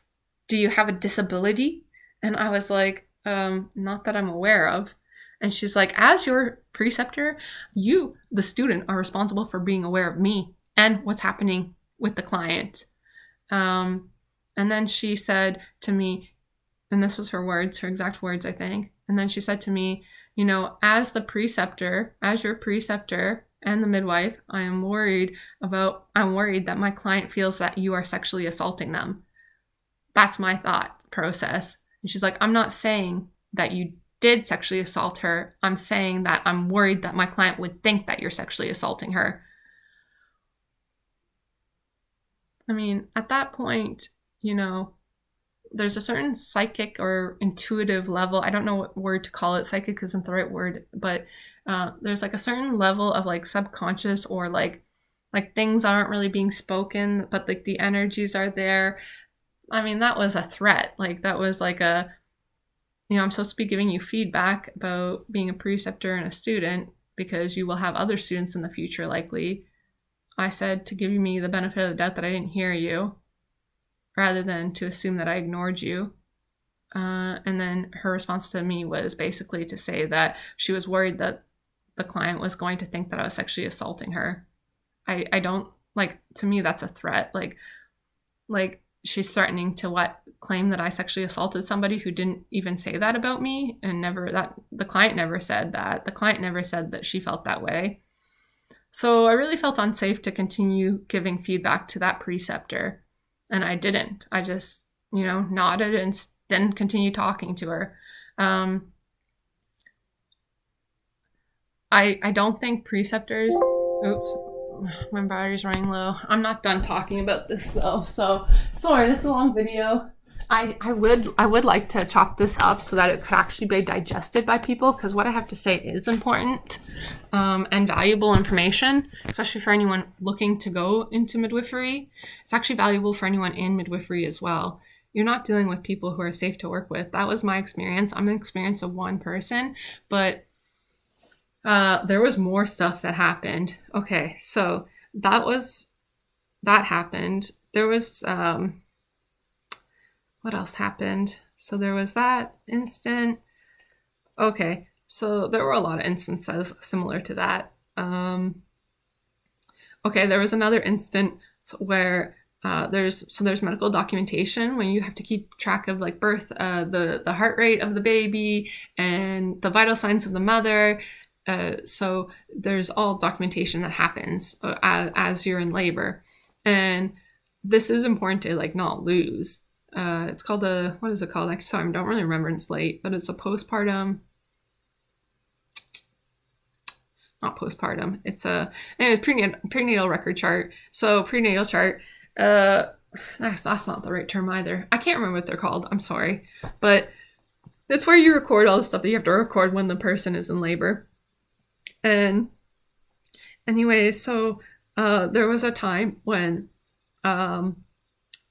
this record went missing, and this was my older preceptor who had way more experience, but she worked like 4 jobs and never gave any of her jobs justice, in my opinion, and always seemed in a huge rush. And actually clients would mention to me that they didn't like working with her because they felt like she was too abrupt and that they were a nuisance to her. So I was really emotionally supportive of my clients, and I felt that a lot of them I was able to foster positive relationships where they were willing to tell me some of these things about how they were feeling because they felt safe enough to do that with me, whereas they didn't with the actual midwives that they had. So anyways, this record went missing during the labor, and which is a huge problem because if anything went wrong, you would need that record to look back on as a legal document. You can't lose it. So it was missing.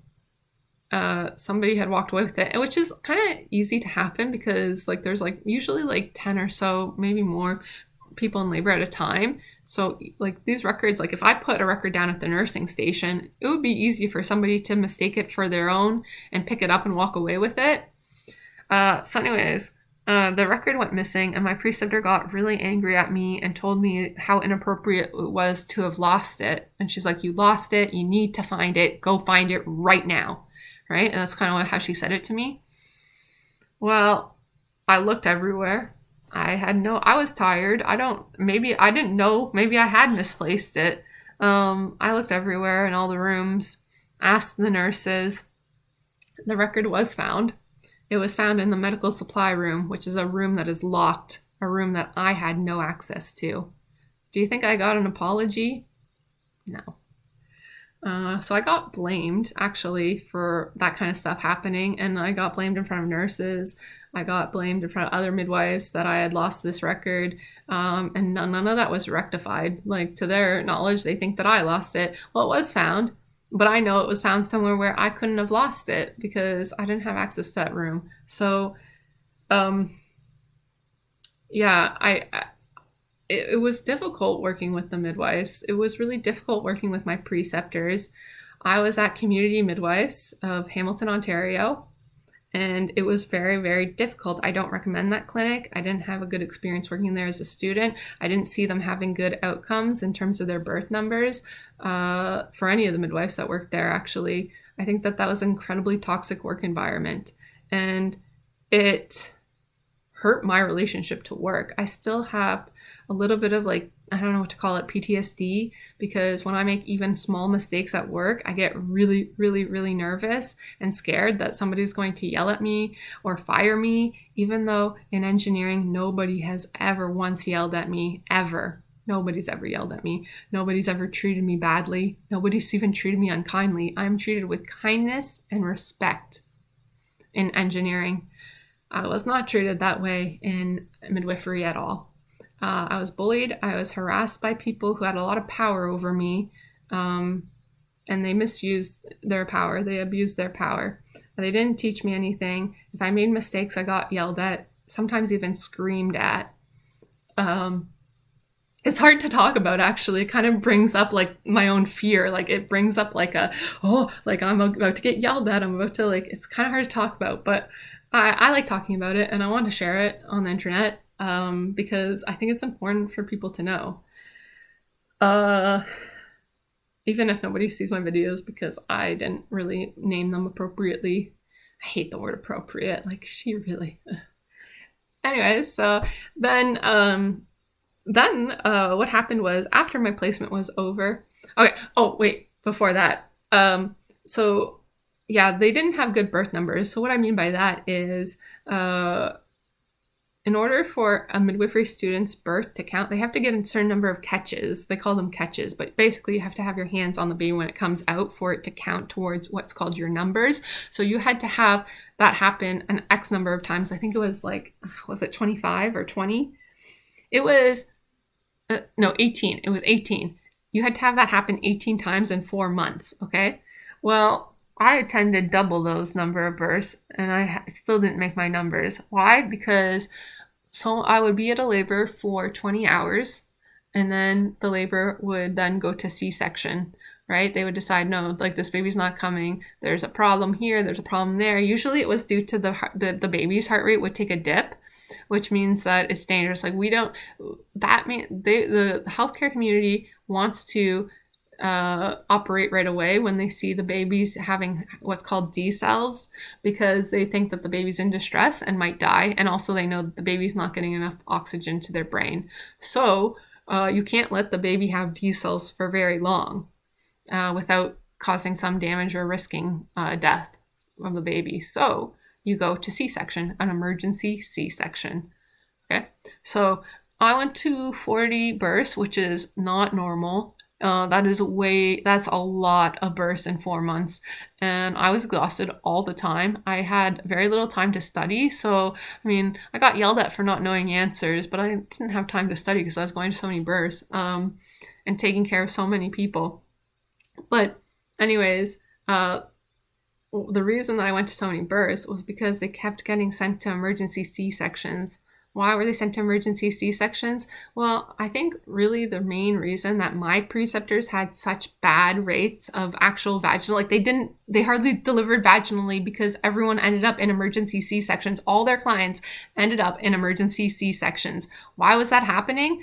I think from my perspective and what I've seen, I think it's because they had very low emotional intelligence. They yelled at me all the time. That energy, people pick up on that energy, even if you're not seeing it firsthand. And I don't think my clients felt safe with my preceptors as their midwives. I don't think that they really trusted them. I don't think that they, when you're in labor, you really need to go in with an attitude, like the best attitude to go in to the labor with is, yes, this is going to be hard. It's going to be painful, but it's normal. Everything that's happening is normal to me. Okay. My midwives are telling me that it's normal. I know that this is what my body's doing. Yes, it's incredibly painful, but I am safe. My baby is safe. I am safe. Okay. And I'm strong enough to get through this. That is the best possible attitude you could have.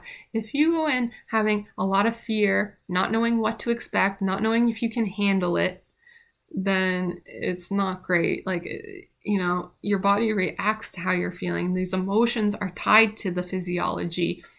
I think that energetically and psychically, there weren't a lot of good energies going on in the world of my preceptors and their clients. So I think that is the main reason why the low emotional intelligence and dealing with people in abrupt ways that were mean and not kind resulted in a lot of emergency C-sections. So I didn't even make my birth numbers because I didn't have the opportunity to, because so many of them were transferred to emergency C-sections, which was exhausting, which was incredibly exhausting because, 18 births in 4 months is reasonable. 40, not so much. And I was on call all the time. I also found that, I want to also say that one of my preceptors, the younger one, who actually was the more mean one out of the two, she was the one who would always yell at me and walk away, and she really didn't like me. She was the one that was the sexual assault, like kind of indirectly accused me of sexually assaulting somebody, which I did not do. I'm innocent. I did not do that. I did not have any sexual feelings towards any of my clients. The fact that I have to say that out loud is, telling of something. I'm innocent. I didn't do that. The client never accused me. This was something she said to me as a threat to stop me from giving her feedback that she didn't like hearing. So anyways, one of these clients who had anxiety, a lot of anxiety, and every time she came to her prenatal visits, she had a lot of questions. I could tell the type of person she was. She was somebody who really kind of needed to be emotionally held, if that makes sense. Like given space to be herself, which is fine. Like everyone is allowed that. And that means you're being a good friend when you're giving emotional space to somebody. So she was somebody who kind of required a lot of emotional space in that sense, because she had anxiety and concerns and worries, and she's just a high-strung person. Nothing wrong with that. Everyone's different. Everyone reacts to things differently, and everyone copes with things differently. So, but I could kind of tell, labor is going to be a challenge, especially for this person. It's a challenge for everyone, but especially for this person, an emotional level for sure. Anyway, so she goes into labor and she calls, and I knew that she was lying. I could sense it, that she wanted to come to the hospital to be checked and admitted for labor. I get it. Like, I don't think that's wrong. I would do the same thing. Like, if you want to go to the hospital because you're in labor, right? But because the hospital says, well, we only admit you after you're dilated 3 centimeters. We don't want to admit you before then because you're taking up a bed and you're taking up resources, which I don't actually agree with. I think as soon as you feel like coming to the hospital, come. I don't think it matters how dilated you are. If you're not actually going into labor, which you might not be, there are false starts, that will be figured out in time. But stopping somebody from coming to the hospital is unethical, and that happens all the time in midwifery, and I don't like that. I don't agree with that. So anyways, so this woman was saying, well, my contractions are this far apart, and I'm like feeling this way, and my water broke and whatever, right? Actually, I don't know if her water broke. I don't remember. But so she came to the hospital, even though my preceptor warned her. So she lived 45-minute drive away from the hospital, which when you're in labor, it's incredibly hard to be in a car, to be driving. It's uncomfortable. It's really uncomfortable. It's hard to get through a car ride while you're in labor. So this person lived 45 minutes away. My preceptor warned her over the phone, if you're not dilated 3 centimeters, and she said it like this, she's like, if you're not dilated 3 centimeters, then I'm going to send you right back home, and you're going to have to drive 45 minutes back home, only to drive 45 minutes back again. So I'm just letting you know that. Well, of course, the woman really, really, really wanted to be checked, and she, there's part of you that doesn't really believe that when you're being warned about it. Like, there's a part of you that's like, yeah, they're saying that to you, but they're not going to send you home, right? So this person came to the hospital. Sure enough, her contractions were not very close, not close enough together, and she wasn't dilated enough to be admitted. Well, she became hysterical. And my preceptor went to talk to an OB for a long time while her client was hysterical. And I'm saying hysterical. She was hysterical. I held her hands. I got her to breathe. I said, focus on my breath, focus on my face, focus on me. Everything is fine. I'm telling you that you are safe. I'm telling you to breathe. We're just focusing on breathing. That is what we're doing. That is all we are here to do, is breathe, right? And I'm really staying with her. I'm really being present with her, getting her to be present with me, to stay calm, right? And then my preceptor comes back in and is like, well, you need to go home. Like, you need to go home because I told you, right? And then she becomes hysterical again, hysterical. And then the preceptor leaves. And then I'm once again, like, now she moved to the washroom, right? She wanted to move to the washroom. I helped her move to the washroom. I'm like, she's sitting on the toilet. She is really crying. She is really upset. She doesn't want to go home. She wants to stay at the hospital. And I am holding her hands and I am breathing with her. Eventually, 3 hours pass. 3 hours pass and she's in triage for 3 hours, crying, sitting on a toilet. So finally, somehow, she does agree to go home. We gave her a shot of morphine into her leg, which we told her would help. But honestly, like, when you're that hysterical, I don't know if that dose of morphine is actually going to really feel it. Like, and she kept crying, being like, I don't feel it. I don't feel it. I don't understand why I don't feel it. and telling her that you just need time to like let it kick in. Anyway, so she did eventually drive 45 minutes home. And so I went home to sleep, right?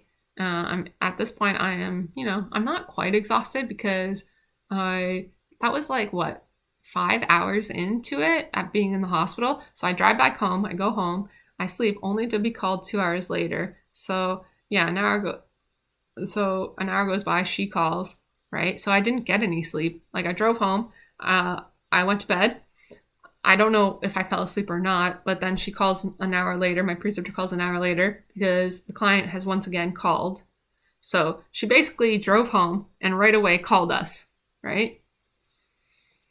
So then she's telling us that she needs to come to the hospital, that her contractions are much closer together. So we meet at the hospital an hour later, so I didn't get any sleep. And when you leave the hospital, get into your bed, go to sleep, only to wake up an hour later, that actually takes a lot more energy away from you than it does to just have stayed there for that 2 hours. So we get back, and sure enough, she actually is dilated enough to be admitted. So we do admit her, but I think like then another 15 hours goes by, and there wasn't a lot of progress in this labor. So I get sent home for sleep. So I missed the birth, which is unfortunate because this one actually, ironically, because it was actually the worst labor in terms of how it was handled by my preceptor. But my preceptor went home for sleep too. So it was somebody else, a different midwife, who delivered that baby. Anyways, so ironically, that one didn't go to emergency C-section. But the next day, the woman who was in labor, she had what was called in the documentation an emotional breakdown or a psychosis. So what happened was she threatened to kill herself after she delivered the baby because she was really struggling to cope with her emotions. And that was, something that I really think was not handled well at all, like on any level. So that kind of stuff, like I didn't like seeing that. I didn't like seeing that kind of stuff, but I got into huge trouble, and this is my fault. Like, I'm not a midwife. Okay, so what happened was they wrote a letter. Both my preceptors wrote a letter outlining all of the ways that I was incompetent and unprofessional. And they sent that to the MEP, the Midwifery Education Program, which then said that I had to respond to a professionalism committee at McMaster. Well, I waited for the email to come. It didn't come. Like, they were supposed to email me. The professionalism committee is supposed to email me, but they didn't. So a couple months go by. Finally, I reach out to the MEP. Well, it turns out I missed it because the server switched. We were using Gmail, then they switched to Outlook, and for some reason I didn't get the email telling me that they were switching servers. So I missed all my emails. So I didn't respond to the professionalism committee because I didn't receive the email because I wasn't aware that they switched servers. Nobody sent me an email telling me that they switched servers. I don't know if that was done deliberately or what happened there, but because I did not respond to the professionalism committee on time, I was then told that I was going to be expelled from the program because my preceptors wrote a letter saying that I was incompetent and unprofessional. In this letter, they wrote many things that were untrue about me. My preceptor accused me of signing her name on medical documentation. That never happened.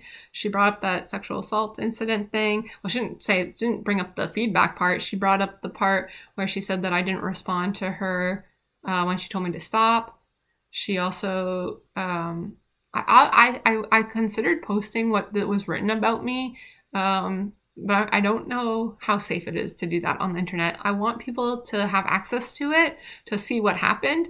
So what I did in response to this was I wrote my own letter where I just copy pasted everything that was the whole letter, like chunks of it, copy pasted, and then I, in bullet form, responded to it. And I sent it to everyone in the health science faculty, the dean, every single person that worked in the health science faculty, both within the midwifery education program and also in the health science faculty.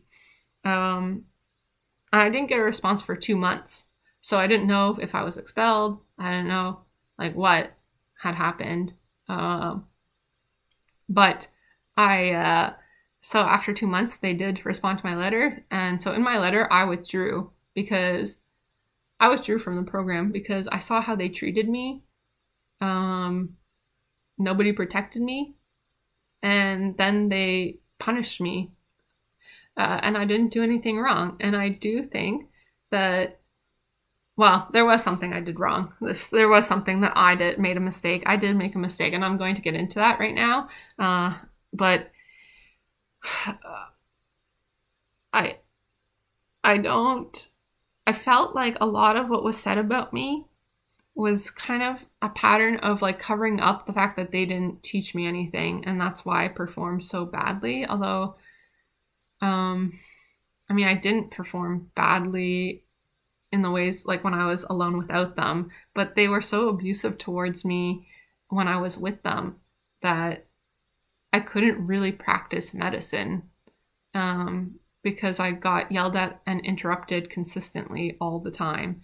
Like when I was leading prenatal visits, my preceptors would my responsibility was to lead to show that I knew how to do it. I had to lead the appointment with the clients.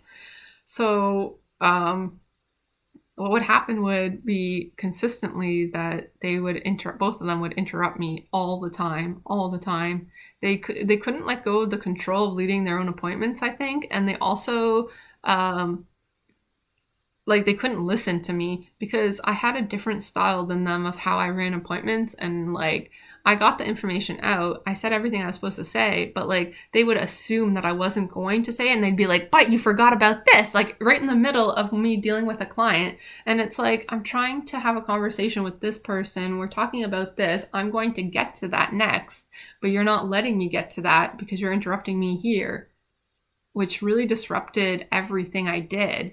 And it didn't help with some of my clients. It didn't help me foster good relationships with them. Like that one client who did have the contraction, I think she was picking up that my preceptors didn't trust me, but my preceptors didn't teach me anything, and they didn't trust themselves either. So I don't know what to say about that, other than they kind of hindered my ability to lead by interrupting me all the time, consistently. I couldn't get even one sentence out without being interrupted. So how could I prove myself? How could I prove that I knew how to lead the clinic visit if I couldn't even get a sentence out? So I wasn't treated fairly. And then they wrote a letter saying that, and then I got threatened to be expelled by the midwifery education program, the dean of midwifery. And how I found out about this was they scheduled a meeting with me over Zoom, and I showed up wearing a blazer, and the dean of midwifery showed up wearing activewear, and her family was walking around in the background of her kitchen, and she wasn't wearing headphones, so I know that my voice was being projected out into her kitchen. So I ask you, the claim was that I was unprofessional, but I ask you, when was professionalism extended to me? Something else that I want to point out that also happened in this clinic, and this was Community Midwives of Hamilton, Ontario, was that one of the other midwives sent out a document about raising awareness about toxic workplace. What was it called? It was called Workplace Culture and Toxic Workplaces. And when I read through this document, and it had nothing to do with toxic workplaces, it was all about white people being in a workplace. So basically what I gleaned from that was that even the existence of white people was toxic in some way because of white privilege. I didn't understand that document, but I found that to be inappropriate. And that kind of stuff goes on too, which is very odd. I don't really see what white privilege has to do with having a toxic work environment. Those two are not automatically always together. They're not mutually, one does not equate the other. So I don't understand what that was meant by that. I found that to be inappropriate as well. Okay, so yeah, that letter was sent to the MEP by my preceptors. The MEP then asked me to respond to the professional committee, but then they didn't. Somehow I didn't was not informed that the server changed, so I missed the email from the professionalism committee asking me to give like a referendum and all this stupid documentation stuff that honestly I don't even understand the purpose of. And then when I missed that, the dean made an appointment with me over Zoom where she explained to me while she was wearing activewear, while her family was walking around in the background, that I was going to be expelled, and she was asking me to voluntarily leave the program instead. And I told her that I don't remember how that meeting ended exactly because I was so shocked. Like I was in shock that this was happening to me. I was in shock. I was just in shock. Like I had such a negative experience, but when I left that placement, I thought, that was just me working with two midwives who I didn't particularly work well with, and that I could come back and try again and work with other midwives, and maybe it would be a healthier relationship. And also, I went broke during that placement because McMaster, the MEP, told OSAP that that I was not a full-time student when in fact I was. So the OSAP recalculated my funding right before I started school, and I didn't have enough money to go get through school because they thought I was a part-time student when indeed I was not. I was a full-time student. So yeah, all of that was incredibly difficult to deal with. I would say that was the most stressed I've ever been in my life. Those 4 months were the most stressful months of my life ever. Dealing with those people was really difficult. And then what was to come was me, being threatened for expulsion from somebody wearing activewear while her family's walking around in the background, and I showed up wearing a blazer. So, okay, the part where I do deserve some of what came to me, and I don't actually think I'm cut out to be a midwife, was there was a reason why my first preceptor who really... Oh, also, I want to say that in her letter that she wrote about me, she had recorded things that I had said, and she quoted me word for word. So and she had quoted me word for word for different things I'd said on different days. And what I realized as I read the letter was that she was recording me, and that she recorded everything I said from about, I want to say 3 weeks, so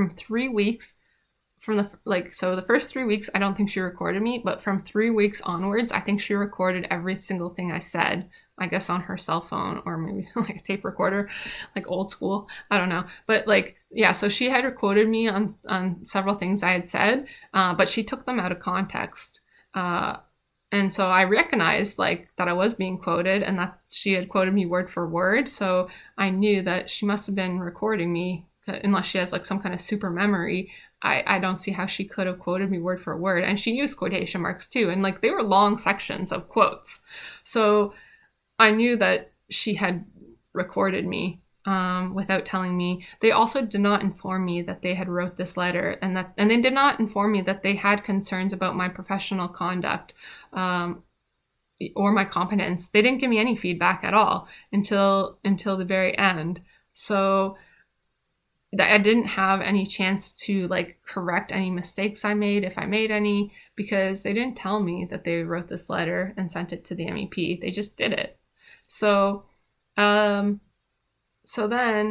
I realized after reading this letter that she had recorded me on many things. And so this is why I think she didn't like me very much, that what happened, what made her really not like me was that so at the 3-week mark, so that within the first 3 weeks, I was called to a birth, and she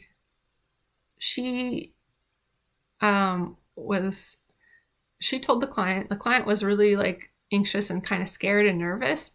This is a different client, anyways, different story now. But this is why I think my preceptor didn't like me, and this is why I think that I don't deserve to be a midwife. Or it's wrong to say I don't deserve to be a midwife. It's more like I'm not cut out, but also based on how I was treated, I've decided not to be a midwife.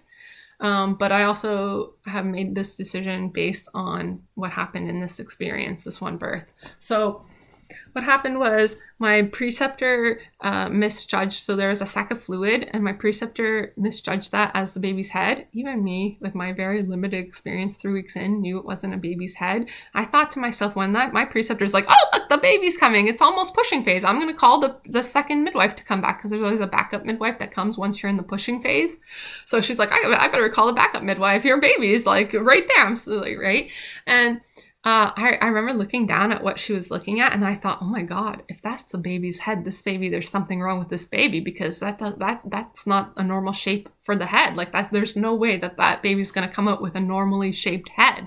This is what I'm thinking in my mind while this is going on, which I don't say anything. I mean, I have 3 weeks of experience. Like, you trust that the midwife is trained and knows what she's doing. You know, I trust her over my 3-week experience as delivering babies. Anyways, as it turned out, it was not the baby's head. It was a sac of fluid. And so when you're in labor for a long time, which this person at that point had been in labor for a very, very long time, you want to be in the pushing phase because it means it's going to end sooner. She was far away from the pushing phase at that point. So it's really disheartening when your midwife tells you that you're in the pushing phase only to still have 4 hours, 5 hours worth of labor to go through. So that's what happened. And the backup midwife came, and she had to wait 5 hours for us to be in the pushing phase. So my midwife, the preceptor, she made a mistake, I guess you could call it a mistake, but and anyways, so the client was very upset and like more scared after that happened. So then fast forward 5 hours, now she actually is in the pushing phase. And when you're pushing, the best way to push is you need to hold your breath. It's like going poo. If you pay attention to going poo, you can't breathe while going poo because it has to do with your internal pressure of your body. So like, right? And then you push. You don't have nearly as much force when you're not holding your breath to push down.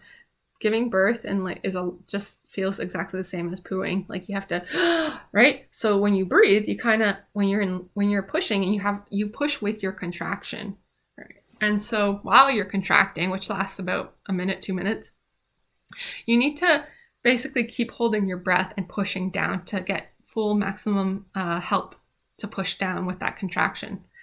So the best way to do that is to kind of just keep sucking air in. So like you suck air in, and then you're pushing, and then you don't want to let the air out. It's not like breathing where you breathe in and breathe out. No, it's more like, right? Like you breathe in once. Okay, you need more air, breathe in again, but you don't let the air out. You are maintaining the pressure downwards, okay? That's something that really should be explained to somebody before they're pushing, because it's hard to learn a new skill while you're in the middle of pushing out a baby.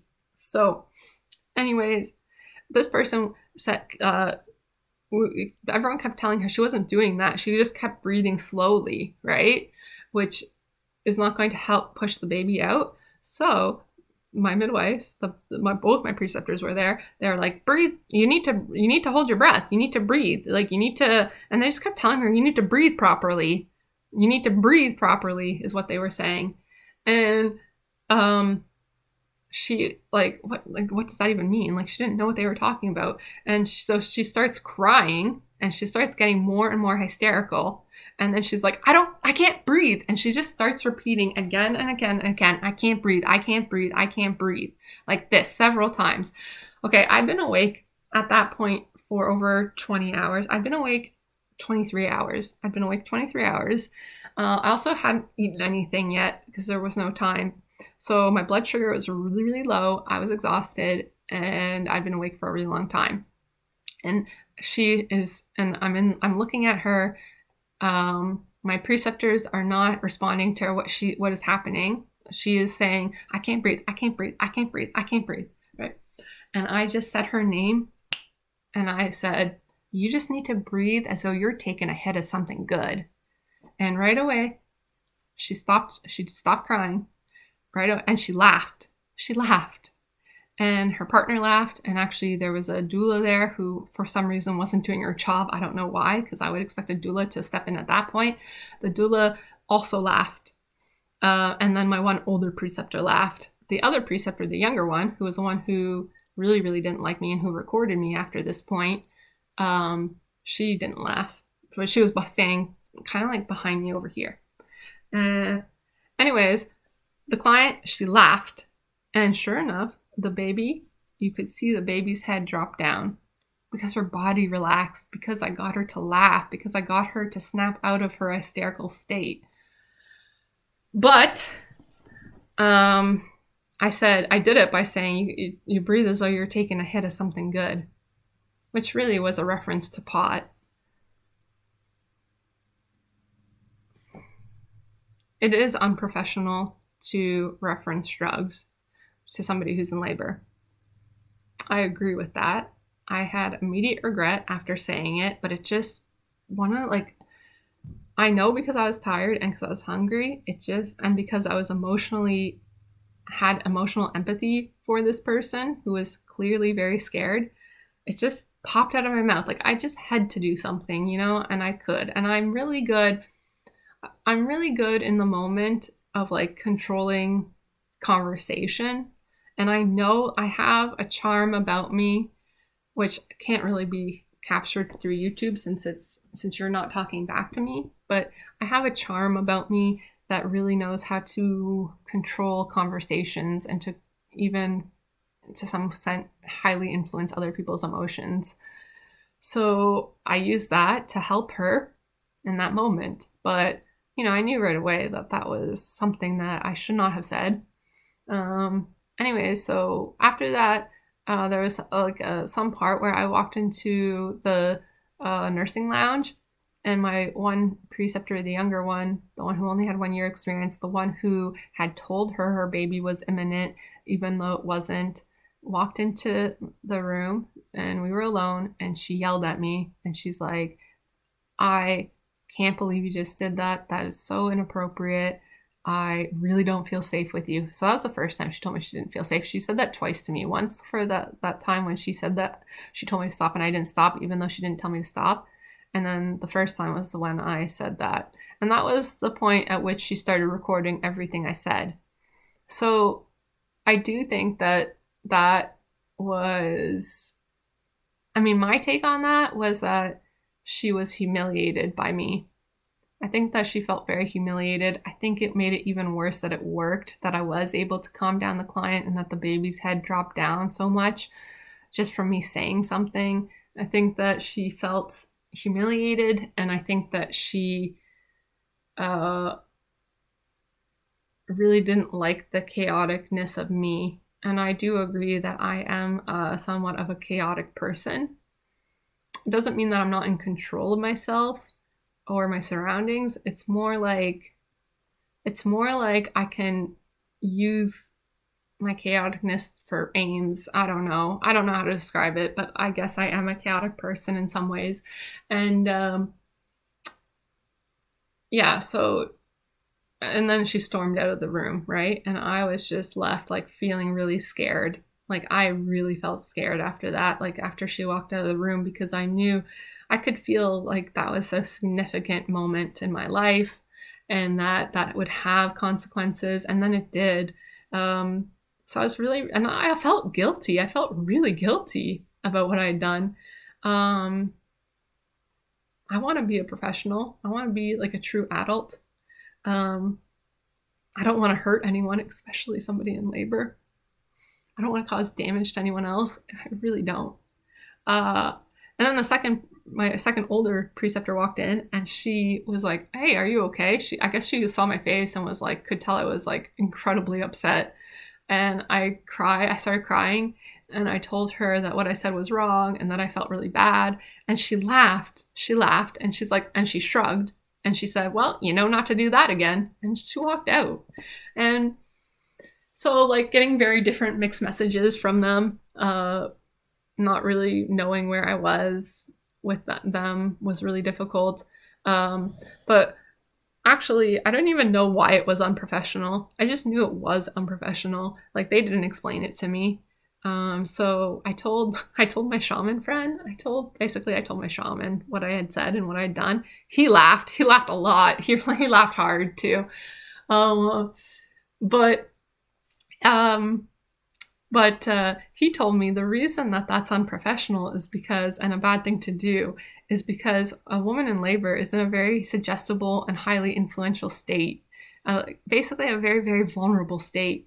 So to be normalizing drugs to somebody in a vulnerable state like that is a no-go. You should not be doing that. So that's why I'm very like touchy about normalizing drugs, is because I did it once.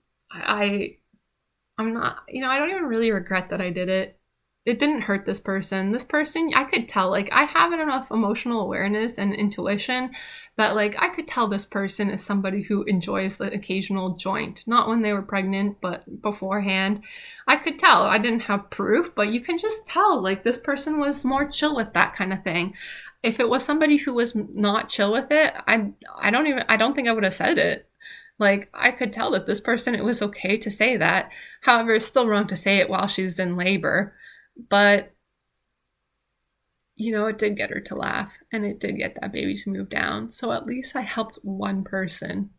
Even if my midwifery career is sacrificed in that moment. To be honest, I don't want to be a midwife anyways. Even if other midwives treated me with kindness and respect, I still would not want to be a midwife, because to wake up in the middle of the night and to leave my family, I don't want to do it. I don't want to be on call all the time. So, yeah. But I also think that I'm so volatile.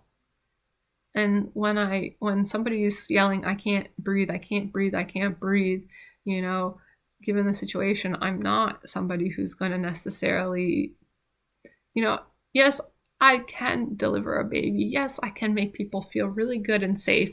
But, I did say that. I did say it. So I'm volatile. I don't know, maybe I'm just too volatile. Like, I'm too reactive to my environment to be a midwife, I think. And I don't want to be a midwife because of how I was treated.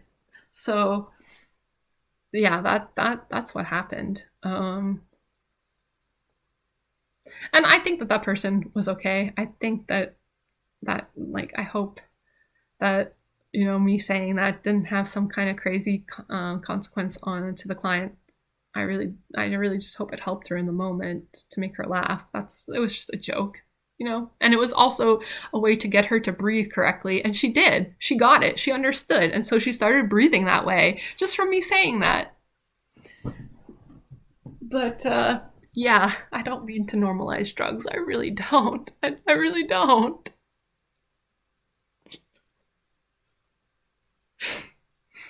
So that is what happened to me in midwifery. And I mean, I think if any midwifery student or somebody who is thinking about being a midwife, I think that it's important to hear this side of, like, to hear my story, just so that you can be aware of what you are dealing with when you go there.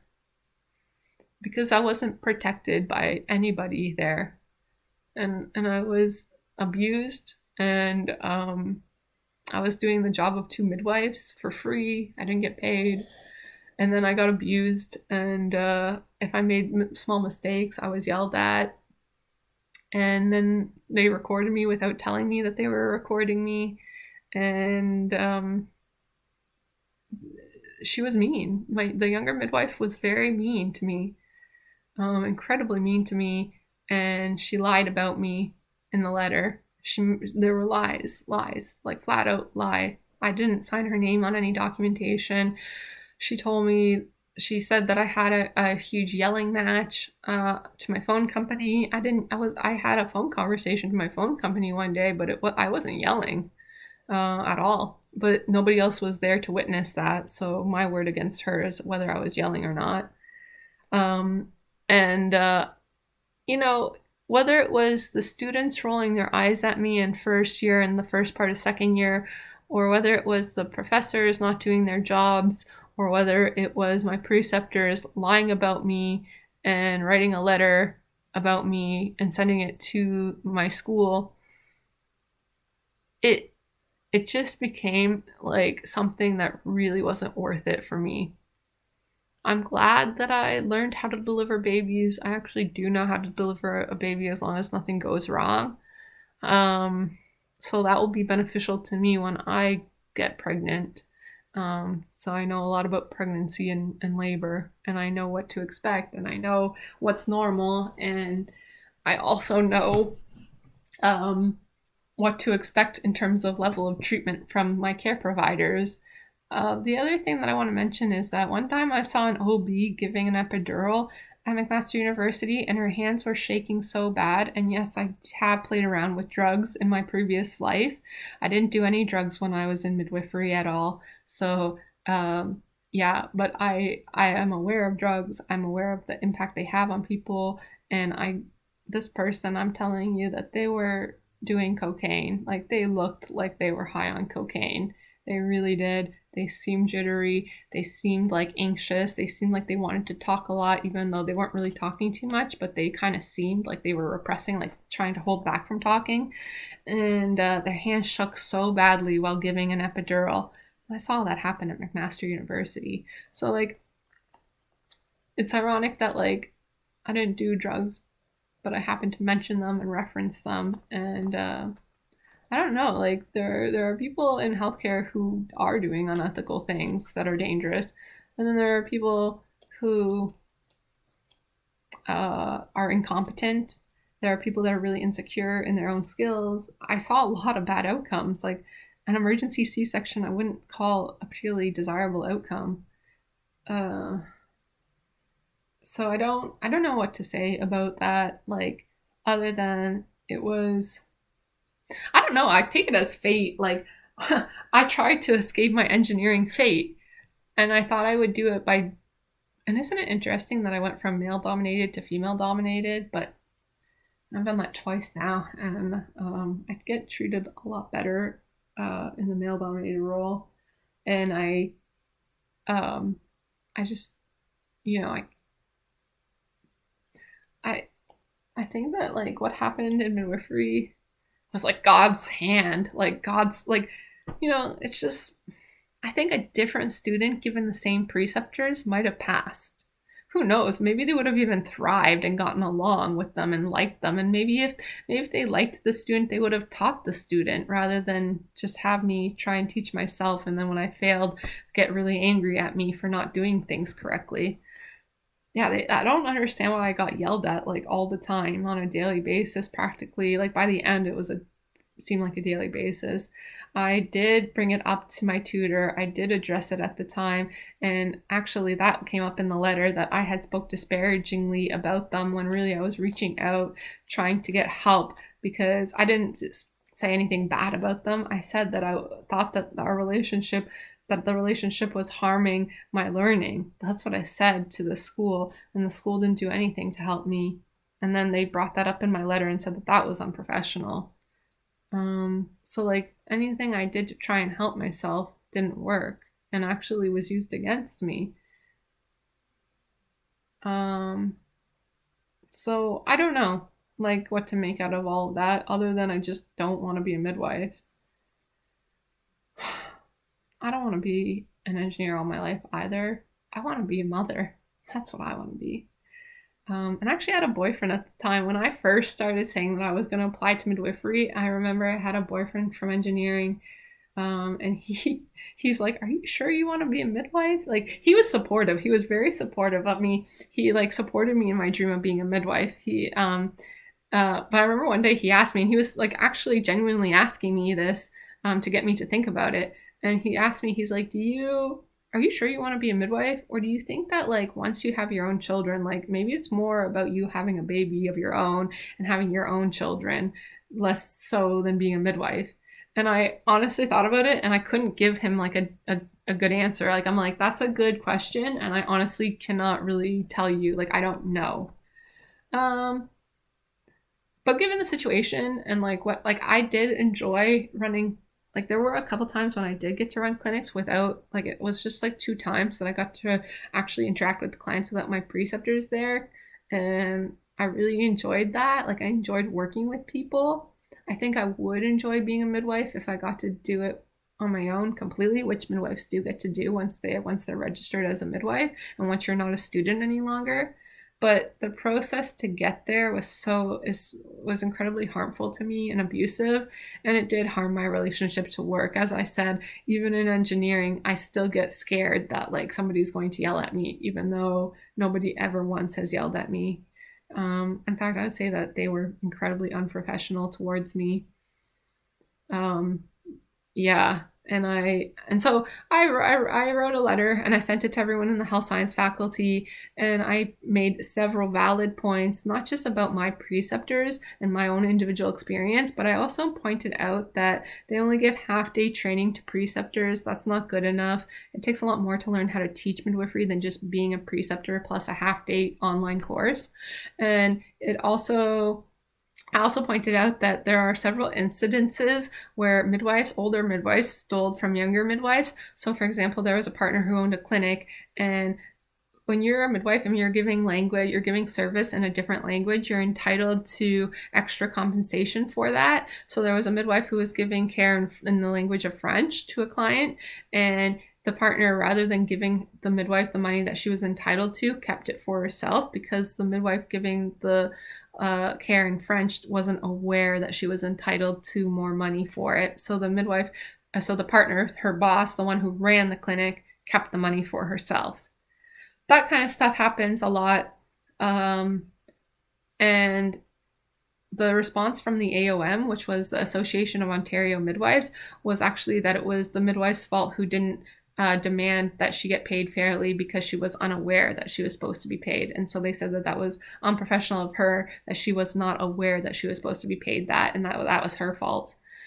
So as you can see that on several levels, there is no real support for midwives, not from each other. And I found that like on a psyche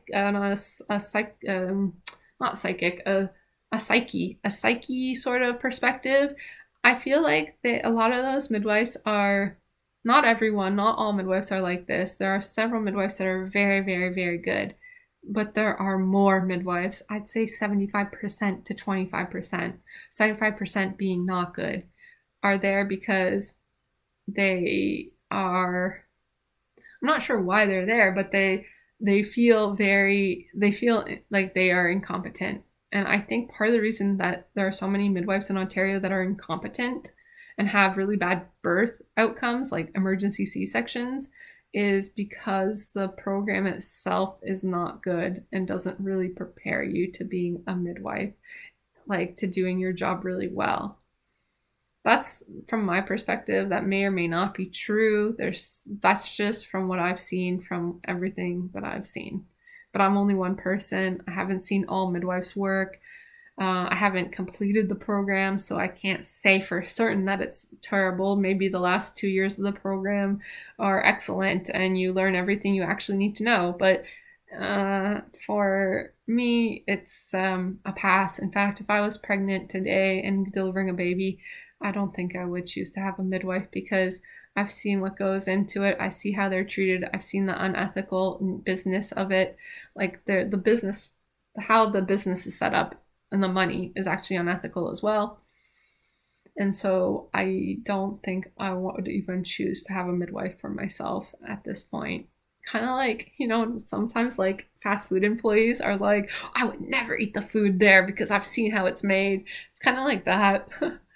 But it did cost me a lot of money to do that. And so, but I did tell you in one of my latest videos that I'm a quarter way done paying my student debt because I am hustling to pay it off. And yeah, it still makes me sad to think about it for sure. And it also makes me sad that like I don't want to let it hurt me, I'm not a victim or anything. I'm not. I hope that doesn't come off that way. I'm not really a victim. It wasn't personal, by the way. Like, yes, my preceptors didn't like me, but honestly, it wasn't personal. Like, I think in their minds, I think they truly thought that they were doing right. by getting rid of me because they thought that I truly was incompetent. I don't think they saw the ways in which they hurt me and the ways in which they impeded me from reaching my goals.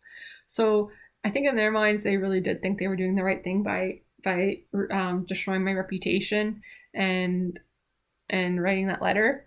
But I I see a bigger picture, which is that honestly, it's hard to work with people who are exhausted 24/7. My preceptors were exhausted all the time, and I don't think it's fair that healthcare workers absorb the cost of healthcare. And what I mean by that is that we don't spend enough money on healthcare. The government doesn't allocate enough money to healthcare. And so now nurses, doctors, and midwives have to work long hours, often doing things that really they're not really getting paid for. And they're not fairly compensated for the work. We need more healthcare workers. It's not right to have people working, and it's not safe either to have people working the way that they're working in order to maintain the hospital's operation and function.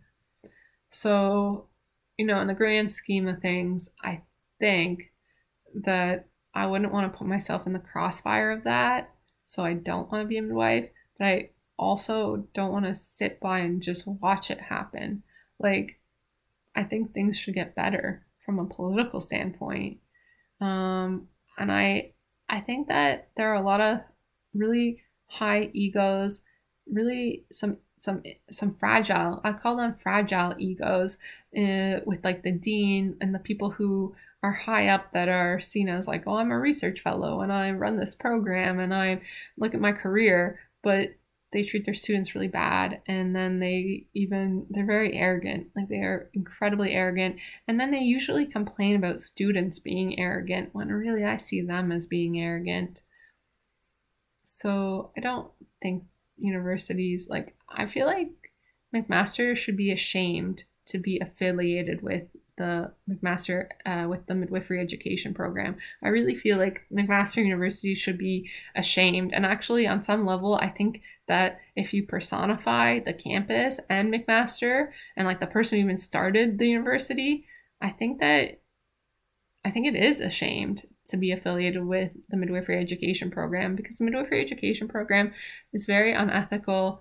And yeah, I don't agree with it. And it's kind of ironic because I actually got, like, I was one of the highest marks. Like, I earned really high marks, all A pluses. And also, when you get accepted into the program, you have to pass what's called an MMI, a multi-MIDI interview, which is based on, you go around to like 10 different interviews, giving 10 different people in 10 different rooms. You have 8 minutes per each interview, and they score you, right? And so they give you a score from 1 to 10. And the top 30 people with the highest scores are the ones who are accepted into the program. It's ironic because actually I was told that during my cohort, received the highest mark. I scored the highest. I was number 1 on the list. I scored the most number of points in my interview.